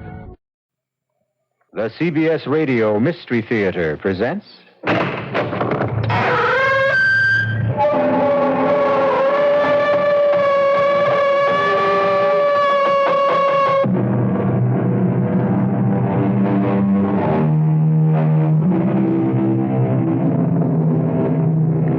Come in. Welcome. I'm E.G. Marshall. Welcome to the sound of suspense, to the theater of the mind, where on the unlimited stage of your imagination, we'll play out a drama of terror. Terror for three people who might be called babes in the wood. It's a frightening thing to lose your way, and even more terrifying if you're lost in an unfamiliar forest with nothing to give you a sense of direction. And that's where we find two escaped convicts, Hank Farley and Will Chase, fugitives from an army stockade, together with Hank's wife, Dolly, who tried to help them escape. But being lost is only a part of their problem. Well, whatever it was, it's gone. It's still out there, somewhere. What are we going to do? I think we ought to stay here. Till we starve? We've got to keep moving. But Hank's leg. Okay, look, I figure it's about early afternoon. Let's wait till the heat of the day passes. Give Hank's leg a rest, and then go on when it's cooler. But if we can't find our way out before dark... Then we spend another night in these woods. With that thing out there? That and God knows what else.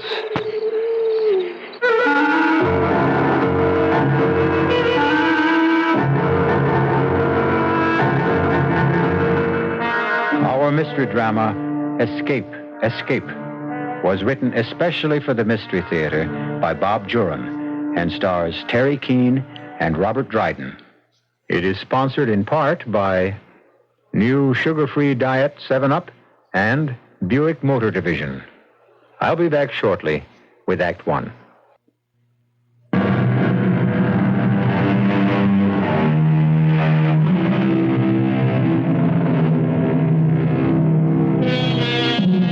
Welcome to a rainy August night in Louisiana. The lights of an army camp shine dimly through the sheet of water that falls from the cold black sky. Little rivers run in gullies across the deserted, muddy compound of the stockade. All is quiet except for the rain. And then... Get down! Get down! They'll see us! We'll never make the fence. Shut up and do what I tell you. Let's go back. That'll really be the end of us. We killed one guard already. No, we're going to go down trying. This rain's on our side. The searchlights don't shine as far. But we've got to get across that whole compound. The next time the lights sweep past, we follow it. Just behind. Now, get ready. We won't be able to find the hole in the fence in this rain. We'll worry about that when we get to the fence. Now, hold on. Here comes the light now. Stay just behind it. Ready? Go! Whoa! I can't go any faster! We gotta beat that next swing of the light. How much farther? Can't tell in this rain. Hey, the light's coming this way again. Faster! Here's the fence. Hey, the light! I got more shots left. Now, keep your fingers crossed. Bullseye! I hit the light. Come on. See along this fence. Yeah. Charlie said the hole would be right next to the fourth post. Yeah. Damn rain. It's helped and it hasn't. Here's the hole. Oh, yeah. Yeah, all right. You go first. Hurry. I made it. Watch your right side. There's a barb. Yeah. Oh, my hip. I told you to watch it. Yeah, it hurts. Can you walk? Yeah, of course I can walk. It's not that bad. All right, come on. Oh, I sure hope Dolly's there with the car. She'll be there. She better be. Yeah. Oh, we don't know the woods or the roads around here. Hank, are you sure you know which way to go? No, I'm not sure. What am I, a miracle man? I'm as scared as you are, but we gotta keep going. Charlie said head straight away from the fence for a mile and a half to the road. The trees block a lot of the rain. We'll get there.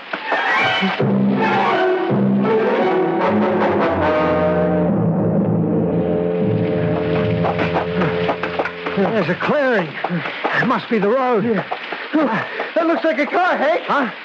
It's too dark to be sure. Keep moving. It is a car, Hank. It's Dolly. She found the spot okay. Yeah. That's the convertible. I told you Dolly wouldn't let us down.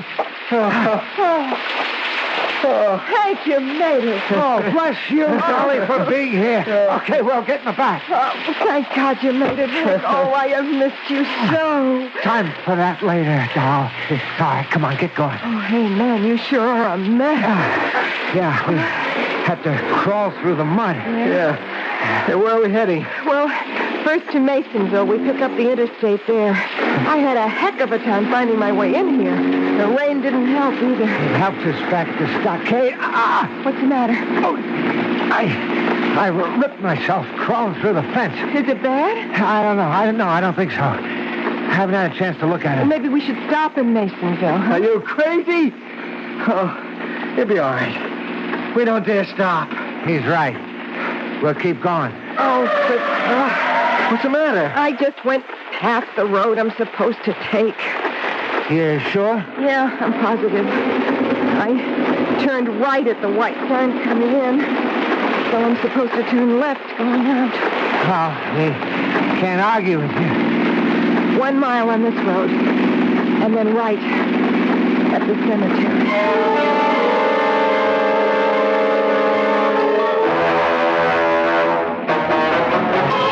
Now what? I know this was the road, but we should have come to the cemetery a long time ago. We probably missed it in the rain. Maybe we should go back. Yeah, we'll have to. That cemetery's my only guidepost. We're on dirt now. The roads coming in here are all paved. Maybe we ought to stop and wait till daylight. Hey, there's a light up ahead. Let's ask. What are you, dummy? What do you think we are, tourists? They've had an alert out for us for an hour. Well, look, maybe I should ask. You two stay in the car. No. Wait a minute.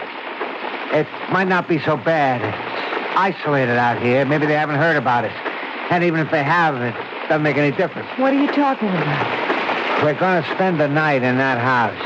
What? No use wandering around getting lost in the rain. We're all going in and help ourselves to their hospitality.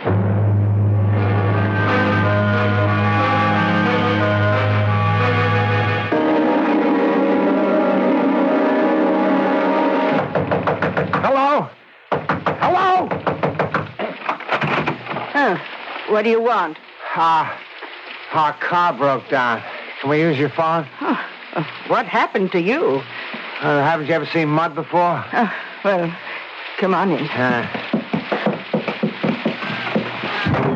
This is very kind of you, and this is... Call me Granny Good. That's how I'm called. We're on our way to Masonville, Granny. Can we call a service station? Oh, well, here's the phone. I don't know if Amos had come out this late. Oh, we don't mind waiting. I'll just... My phone! What did you do that for? You just got some unexpected overnight company, and we don't want to be disturbed. Oh, you got some nerve. Shut up. You got a radio? Of course I got a radio. Oh, now I know what you want. Shut up. You're the prisoners that escaped from the army camp. Didn't take them long to announce it. They said you killed a guard. Hank, you didn't. We had to. Oh, murderers. Get out of my house.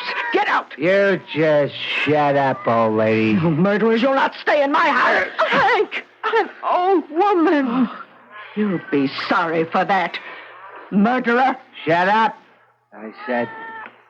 Get us some food. You'll be sorry. Hank, why are you acting like this? Leave me alone. He's on edge, Dolly. We all are. The past couple of hours haven't been any picnic. What is it? Your hip again? Yeah, Over here. Here, sit down. Okay. Look, could we have some warm water and bandages? My husband's been hurt. You expect me to nurse him? No, I just asked. Not for a murderer. Let him suffer. Get the bandages. Hank. Oh, all right, I'll get you some water. But don't think you scared me into it. Come on, Hank. Now relax. Okay. Coming here was your idea, Hank. We got no other choice. We'll stay till daylight and then get moving. Yeah, water and a bandage, and don't ask for anything more. How about some food? I don't have any food. Yeah? What's in that pot on the fire? Snakes and snails and puppy dog tails. You want some, sonny boy? Don't get funny with me. Hey, look. old lady. We're going to stay here till morning, so just get used to the idea, huh? Will, look around. Yeah.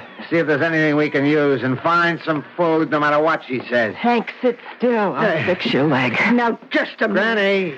Granny. The gun again. Why? Why do you want to frighten me? Barge in and treat me like this? I know you're escaped murderers. Why don't you just go and leave me alone? Hey, Will, did you find anything? Nothing much. There's a storeroom back here full of empty bottles, every size and shape.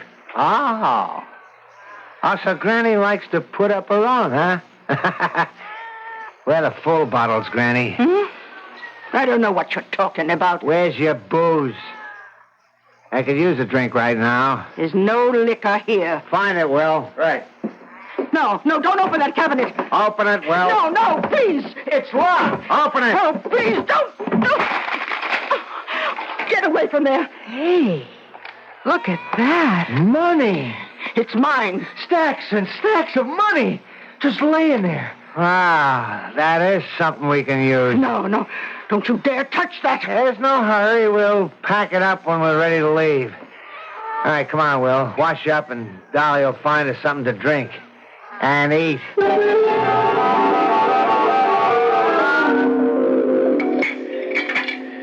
You want some more salad? No, thanks. Me neither. Hey, wasn't a bad meal. Yeah. Better than that garbage at the Army prison, eh, Hank? I knew that old hag would soften up. Look at her, snoozing over there by the fire with her cauldrons and her cats. All she needs is a black pointed hat. Yeah.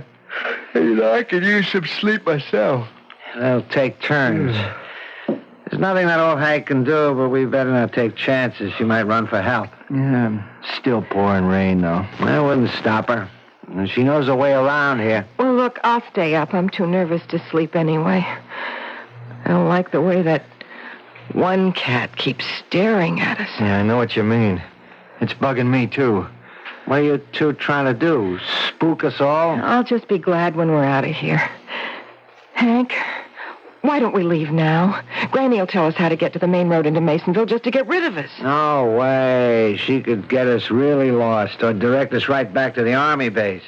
Now, we'll wait for daylight. She's waking up. So what? I'm going to sleep. You're all still here. Yeah. I thought you'd be gone by now. I told Rimba to send you away. Who's Rimba? My best friend. Aren't you, Rimba? Well, maybe he didn't get the message. It's that cat that's been staring at us. Send them away, Rimba. You have the power. Send them away. Hank, I'm frightened. Keep that cat away from us. Yeah. Go ahead, Rimba. We've been hospitable long enough. Send them away. If that cat comes any closer, Hey! Rimba! You've killed Rimba! That cat was mad. It was attacking. You killed Rimba. Now you'll pay. Murderers! You hit me, you steal my money, eat my food. You kill my cat. Oh, you'll pay with your lives. You have no more chances left. Hank, I'm scared to death. She's going crazy. She's throwing things on the fire. Now, what can she do? That cat was going to... Fire first, and then the ash. Golden powder from the sash. Powder mixed with basil green. Mandrake root and things unseen. Now a grain into the fire to test fulfillment of desire. It blew up. What's going on, Hank? I don't know. She's putting on some show. Look, I don't like it. We've got to get out of here. Killers of my faithful friend, on thee the hate of hell descend. Now, once again into the fire, complete fulfillment of desire.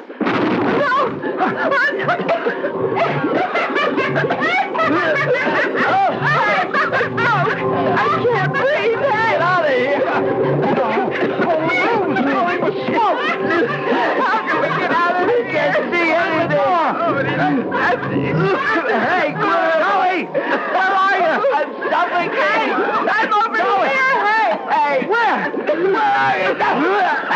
Joey!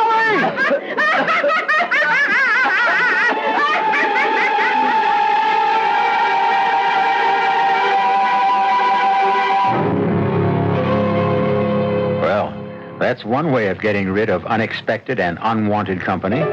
Smoke them out. And Granny is certainly within her rights when nothing but brutal treatment rewarded her hospitality. We'll see how our notorious trio makes out when I return shortly with Act Two. The WBBM News Time, 10:53. Temperature in Chicago, 55 degrees at Midway Airport. On the lakefront, 58.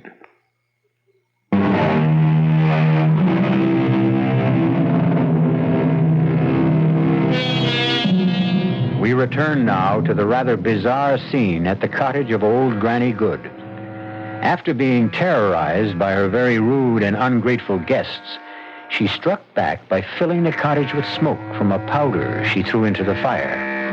And at this moment, her unexpected company is making a hasty retreat. Hank, I'm over here. I see you. I can just make you out. We found the door. Hurry up. The smoke's getting worse. Okay. Let's go. Oh, I can breathe. Keep running. Well, get to the car. Hey. The rain stopped. But it's so dark. I can't see either of you. Oh, that's the way it is in the woods at night. The car ought to be right over here. We parked close to the cottage. Oh, I can't see it. Look, we can't see the lights in the cottage anymore. Did we run that far? No, it didn't seem like it. Let's double back. Hank, please, do you know which way we're going? Yeah, back the way we came. We gotta get to the car. But Hank, what happened? I walked into a tree. I can't see a darn thing. You got any matches? No, have you? No. Oh, come on, we'll feel our way. We could walk around in circles in this dark. Oh, we gotta wait for morning. That old woman's probably on her way to the police right now. How? On her broom? She couldn't get anywhere tonight. Will's right. We'll bed down here and wait till daylight. Bed down? On this wet ground? Okay. Let's relax. We can't walk around in circles. We'll have to make out as best we can right here. Yeah. It's not cold. Rain stopped. We'll just have to stay here till daylight. Then we'll see the cottage and get out of here.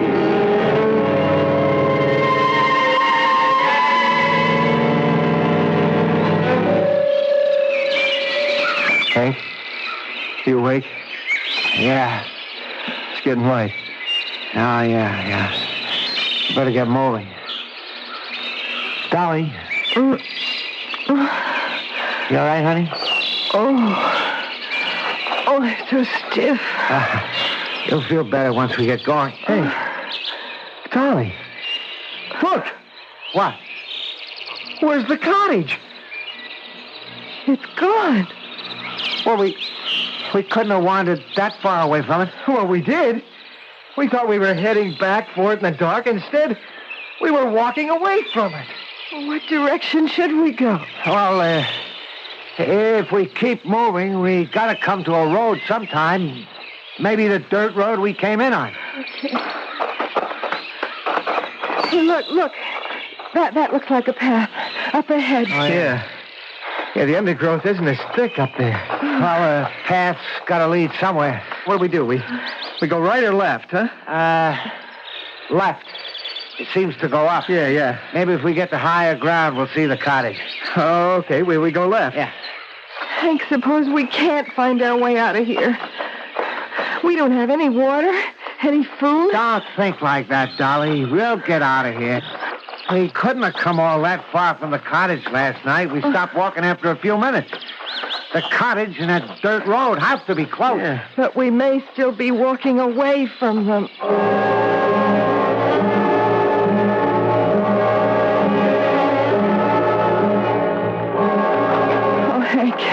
Hank, please, I gotta rest. Yeah, okay. We'll stop for a while. Oh. My leg's bothering me, too. I'm dying of thirst. We all are. It's so blasted hot, too, and still. Hank? Huh? Do you notice something? Like what? There's no sound. Yeah, you're right. I mean, not a rustle. No birds. Come to think of it, I haven't seen any animals either, like a squirrel or chipmunk or anything. It's unnatural. It's the heat. I just wish we could find some water. Well, look, you two stay here. Maybe I can scout around. No. No, we gotta stick together. Well, sitting here isn't gonna find us any water. Relax, will you? Dolly's tired. Well, so am I. But unless we keep going, we'll go when Dolly's rested. All right, stop it. I'm okay. Will's right. We ought to keep going. Hey, look. Look at that tree over there. Where? Huh? To the left. No branches, just flowers at the top. If I wasn't so miserable, they would be almost beautiful. It's probably a vine, like the bougainvilleas in California. When I was in L.A. one time... Hey, up ahead! It's a clearing. Oh, thank God. Oh, yeah. Maybe we can get our bearings if we get out of this undergrowth. Hey, come on. Yeah, maybe there's a pond or a stream or something. Look at... Wow. Look at the size of that rock. That's bigger than a house. And white. It's like a whole hill collapsed into a pile of white boulders. Like I'm gonna try and scale this one. Maybe I can get a clue about where we are. Be careful. It's not too bad. I can get a footing. Looks like about 30 feet up. It's a solid rock. Not a branch or a blade of grass. See anything? Not yet. I'm going higher. Take it easy. Wow! What a sight! What is it? Hundreds of these things. It's like a desert of white boulders. Far as you can see. Dead end? There's some funny-looking trees in the distance and... Yeah! It looks like a road. A road? How far? Well, it's hard to judge from here, but... maybe 2 miles. We'll have to cross over these rocks. Are you sure it's a road? Wait a second. Yeah, I'm sure. Oh. It is. It's a paved road running straight along the line of trees. Cut. Okay, come on down. Oh, Hank, we're finally getting out of here. Yeah, but let's not waste any time.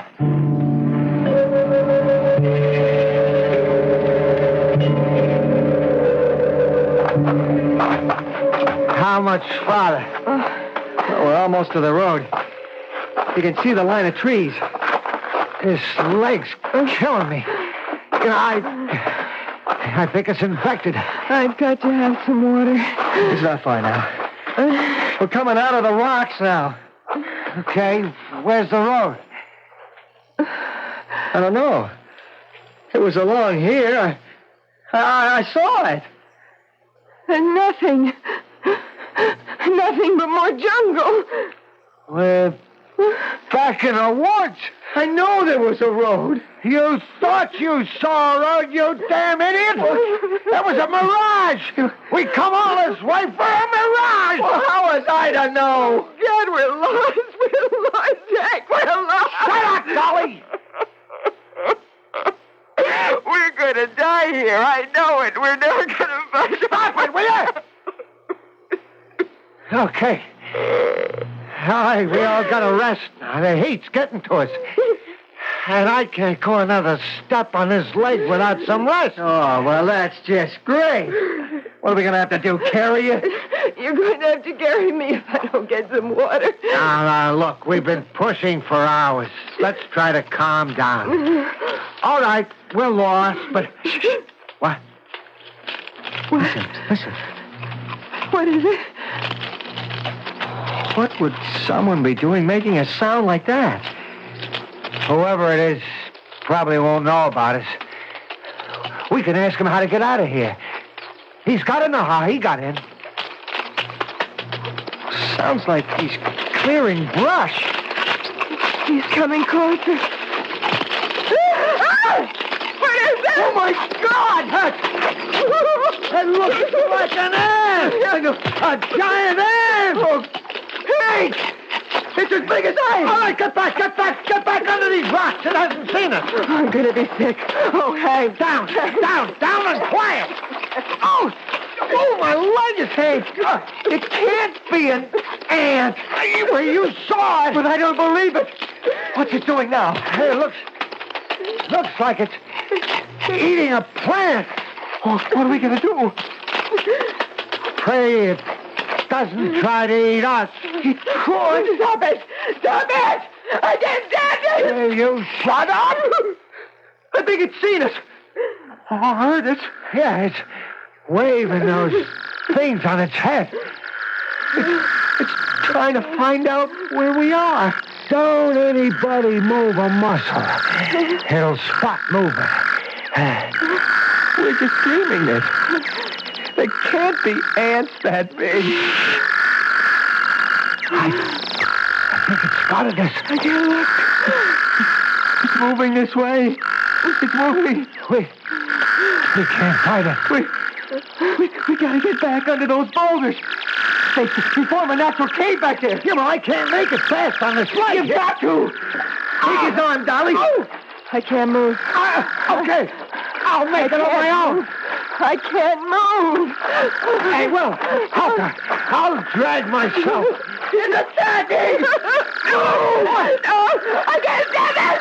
I can't stand it. Here, fast. Give me your hand, hey. I'm not going to make it. Save Dolly. You'll make it. I'll get you in here. Dolly's all right. If a thing that big stings you, you're dead. It can't reach us in here. We're okay now. It can't be real. That can't be real. That was straight out of a nightmare. I got chills all over. I can't stop shaking. So hideous. Has it gone? No. It might be trying to find another way in. Oh, no. Oh, gosh, that's an ugly thing. Oh, it's moving away. Back into the woods. Oh, thank heaven. How could an ant get to be that size? I mean, this isn't Mars. It's Louisiana. What do you... Hey, maybe it's mechanical. What? What do you mean, mechanical? Well, some kind of vehicle the Army's been testing. Remote control, maybe. Oh, we've been walking in this heat for hours. No sleep, no food, no water. We could be imagining anything. It tried to attack us. There was no vehicle. Well, then how do you explain an ant as big as a lion? I don't know. Well, whatever it was, it's gone. But it's still out there. Somewhere.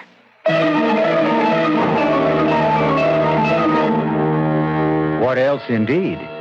Could there really be an ant as big as a lion? There are such things as mutations, we're told. I'd certainly hate to have one of them show up at one of my picnics. But if that's any indication of what lies ahead in this strange Louisiana wood, it won't be any picnic for Hank, Will, and Dolly when we return shortly with Act 3. This is WBBM, Chicago News Radio 78.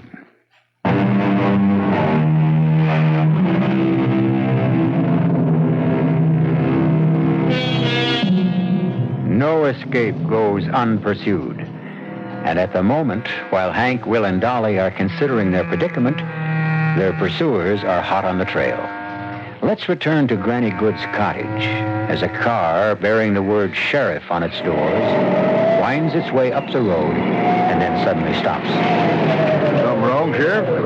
Yeah, that car by Granny Good's cottage.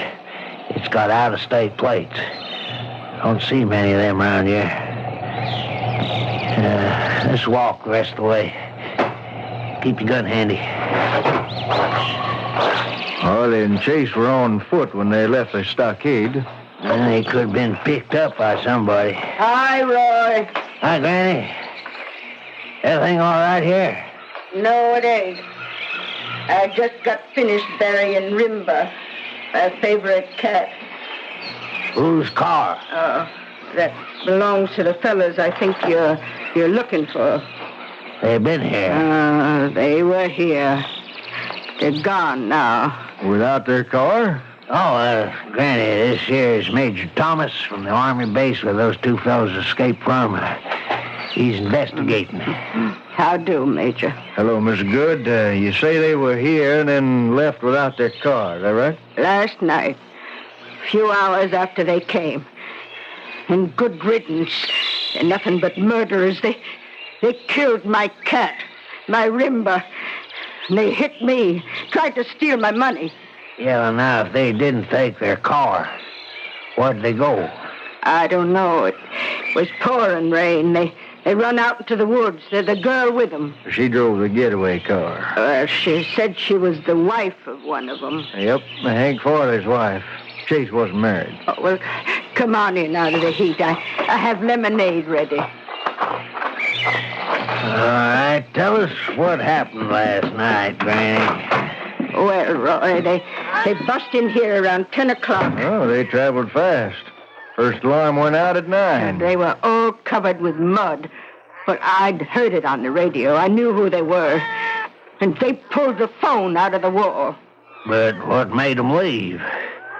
Why'd they run into strange woods they didn't know? Oh, it beats me. Oh, here's your lemonade, Major. Thank you, ma'am. Thank you. Roy? Oh, thank you. Major, I don't think you're ever going to find them.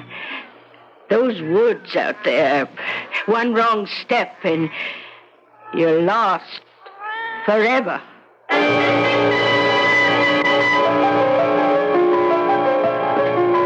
I don't think we ought to wait any longer. I'm not moving from here. Not while that thing is out there. Dolly, it's gone. Gone where? If we go into the woods again, it'll find us. Well, we can't stay here forever. We got to keep trying. Oh, we'll keep out of the woods for a while. Look down there. It's like a sandy path along the edge of the forest. Yeah. Let's follow that. Okay. No. Now, Dolly, we've got to. Hank, I'm afraid. Once we get going, you'll feel better.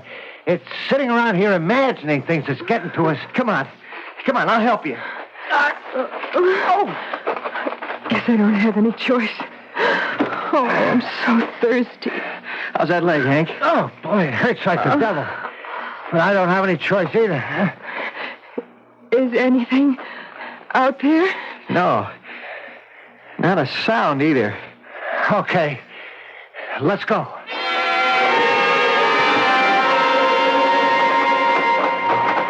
You know, it seems to be getting lighter. I think we're coming to something. What do you mean, coming to something? Oh, another clearing, maybe. The sand strip's getting wider. Look, it's like a desert. They have deserts in Louisiana? Well, what do you call that? There's nothing but more sand up ahead. Oh, it's better than jungle. Well, what do you think? Should we go across? We don't know what's on the other side. Well, we don't know what's behind us either. I'm going to move up a bit. see if there's anything to give us a bearing. Sand's deeper here. You sink in over your ankles. Well, be careful. See anything? Yeah. Hey, what's the matter? I don't know. It's as though something hit me, but there's nothing here. Well, you all right? Well, I will be when I find out what the... Wait, Hank, this is the damnedest thing. What is it?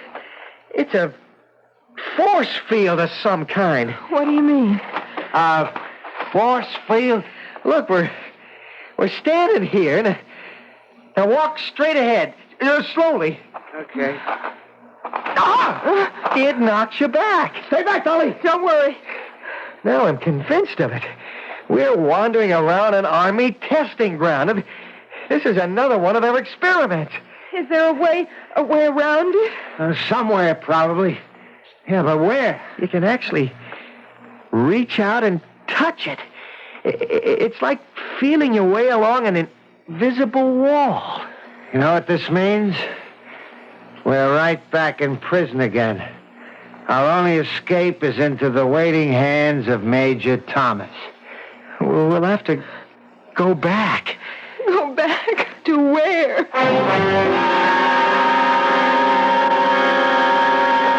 Well, hold up a second. Look off there to the left. Nothing but sky. I think the land drops away at the edge of the woods. Oh, let's find out. Maybe we can get a bearing, huh? Oh, Hank, I'm so tired. I can't keep going. Okay, honey, okay. Sit here for a few minutes. Will and I want to check out that cliff. Hey, we're high, all right. Nothing but space out there. Don't go so close to the edge. Look down there, will you? Did you ever see anything like it? No. The strangest looking plants I've ever seen.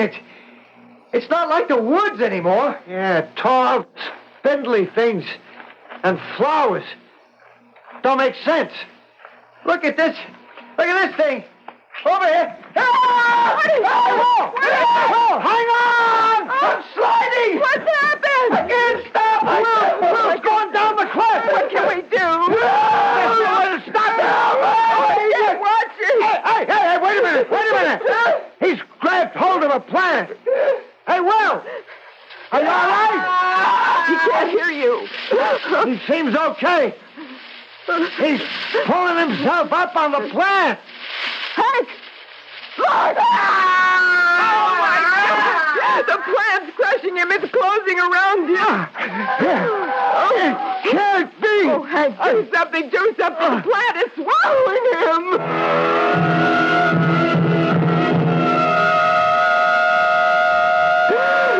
We're never going to get out of this place. I know that. We can't get out.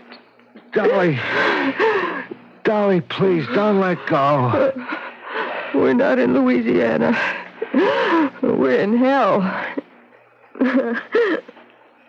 When I was a little girl, I used to have bad dreams about hell. My mama would say, Dolly, if you're not a good girl, the devil will get you. And you'll go to that place. Stop it, and I'd Dolly. go to bed and I would think about hell. And I'd dream about it. Oh, God. And now I'm here. Oh, honey. Oh, Mama. Can I have a drink of water, Mama? I promise I won't call again, Mama. Oh, Lord. Dolly. It's so dark. And I'm so thirsty. Mama, don't make me get out of bed. Oh, please. Water. I hear water. It's water. Dolly, don't go out there. It's water. It's dripping off that big leaf. It's water at last. Dolly, come back here. Dolly! It's after the water, too. It's the ant. Help me! I can't move. Dolly!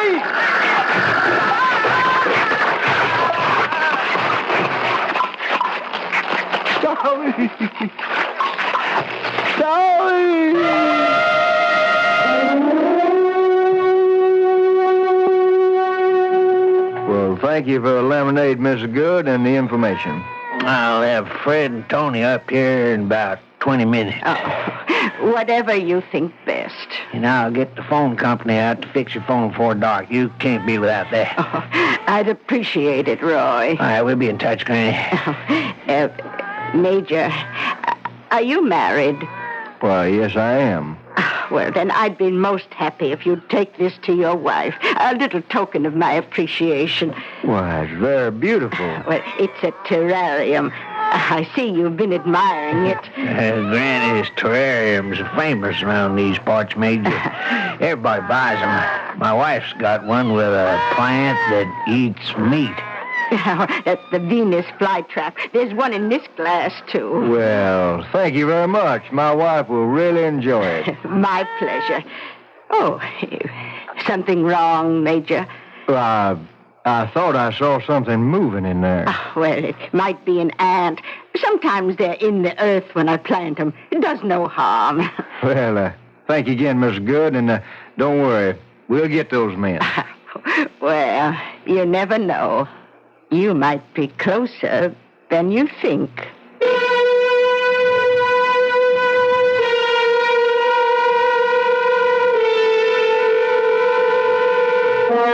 Well, after all, this is the age of miniaturization, and even witches have to keep up with the times.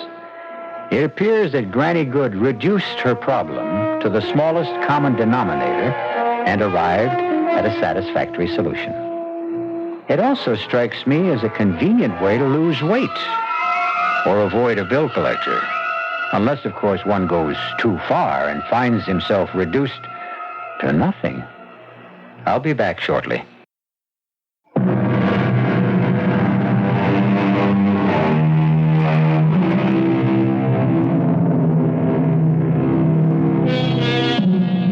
Hank, Will, and Dolly might well have heeded a popular saying before tampering with Granny Good.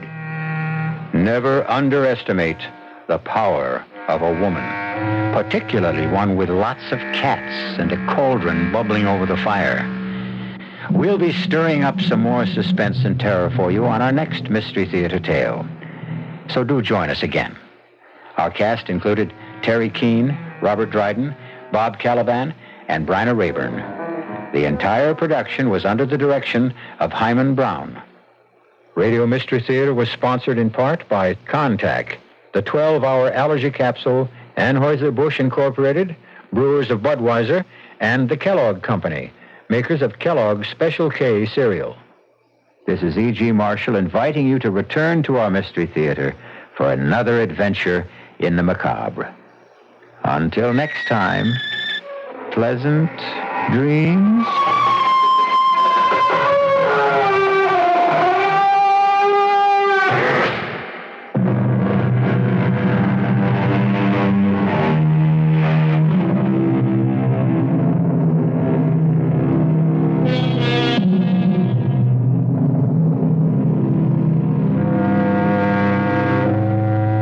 CBS News in 1 minute on WBBM Chicago News Radio 78.